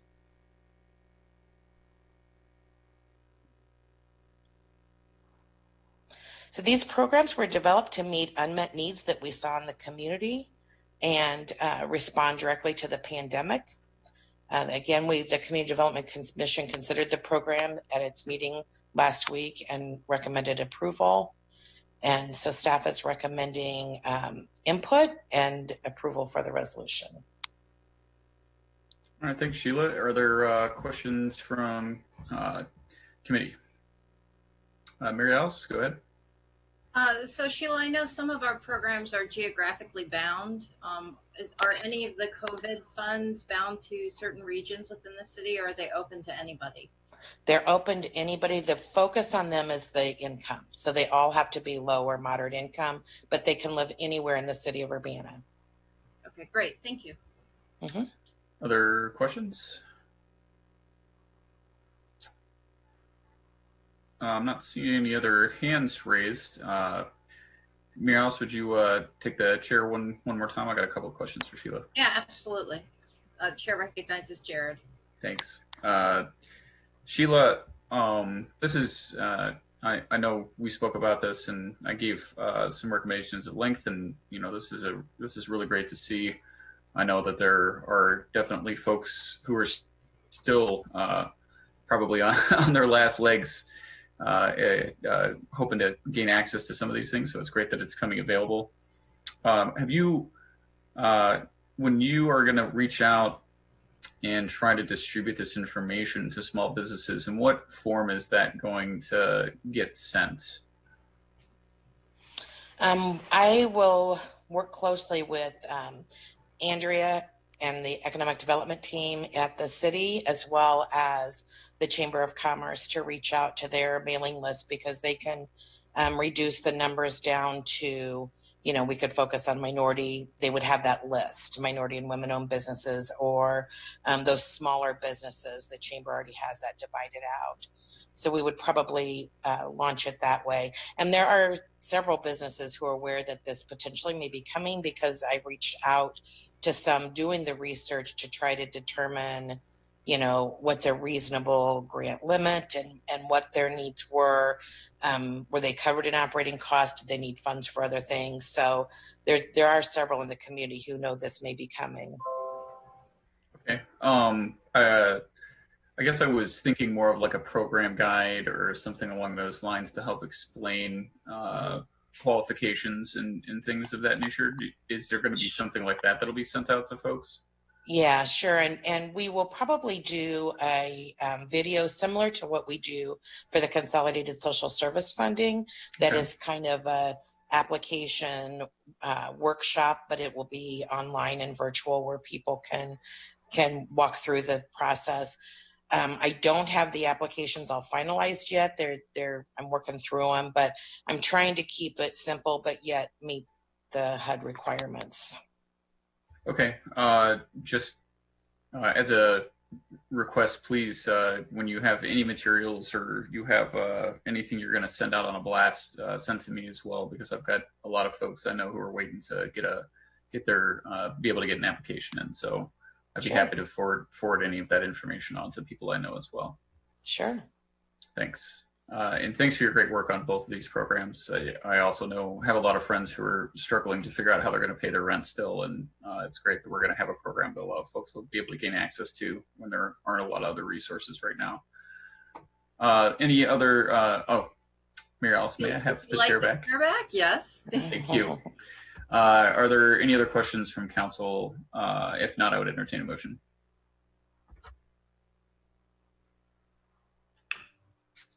I'll move approval of the resolution. I will move that we send to council with a recommendation for approval, the resolution endorsing the COVID manual. That would be resolution number 2020-06-025R for the record. Is there a second?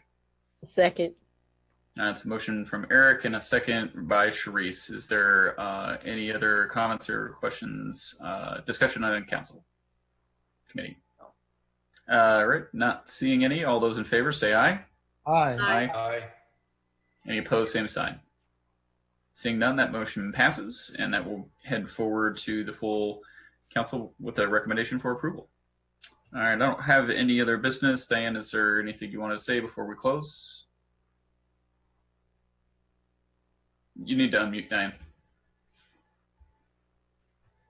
Did forget to say that we our restaurants and bars open for outdoor seating this past weekend, and it was all hands on deck effort to get that done. And we announced today that live music will also be now permitted at those venues as well. So I know there have been some musicians very anxious to go back to work, and this will be the beginning of that.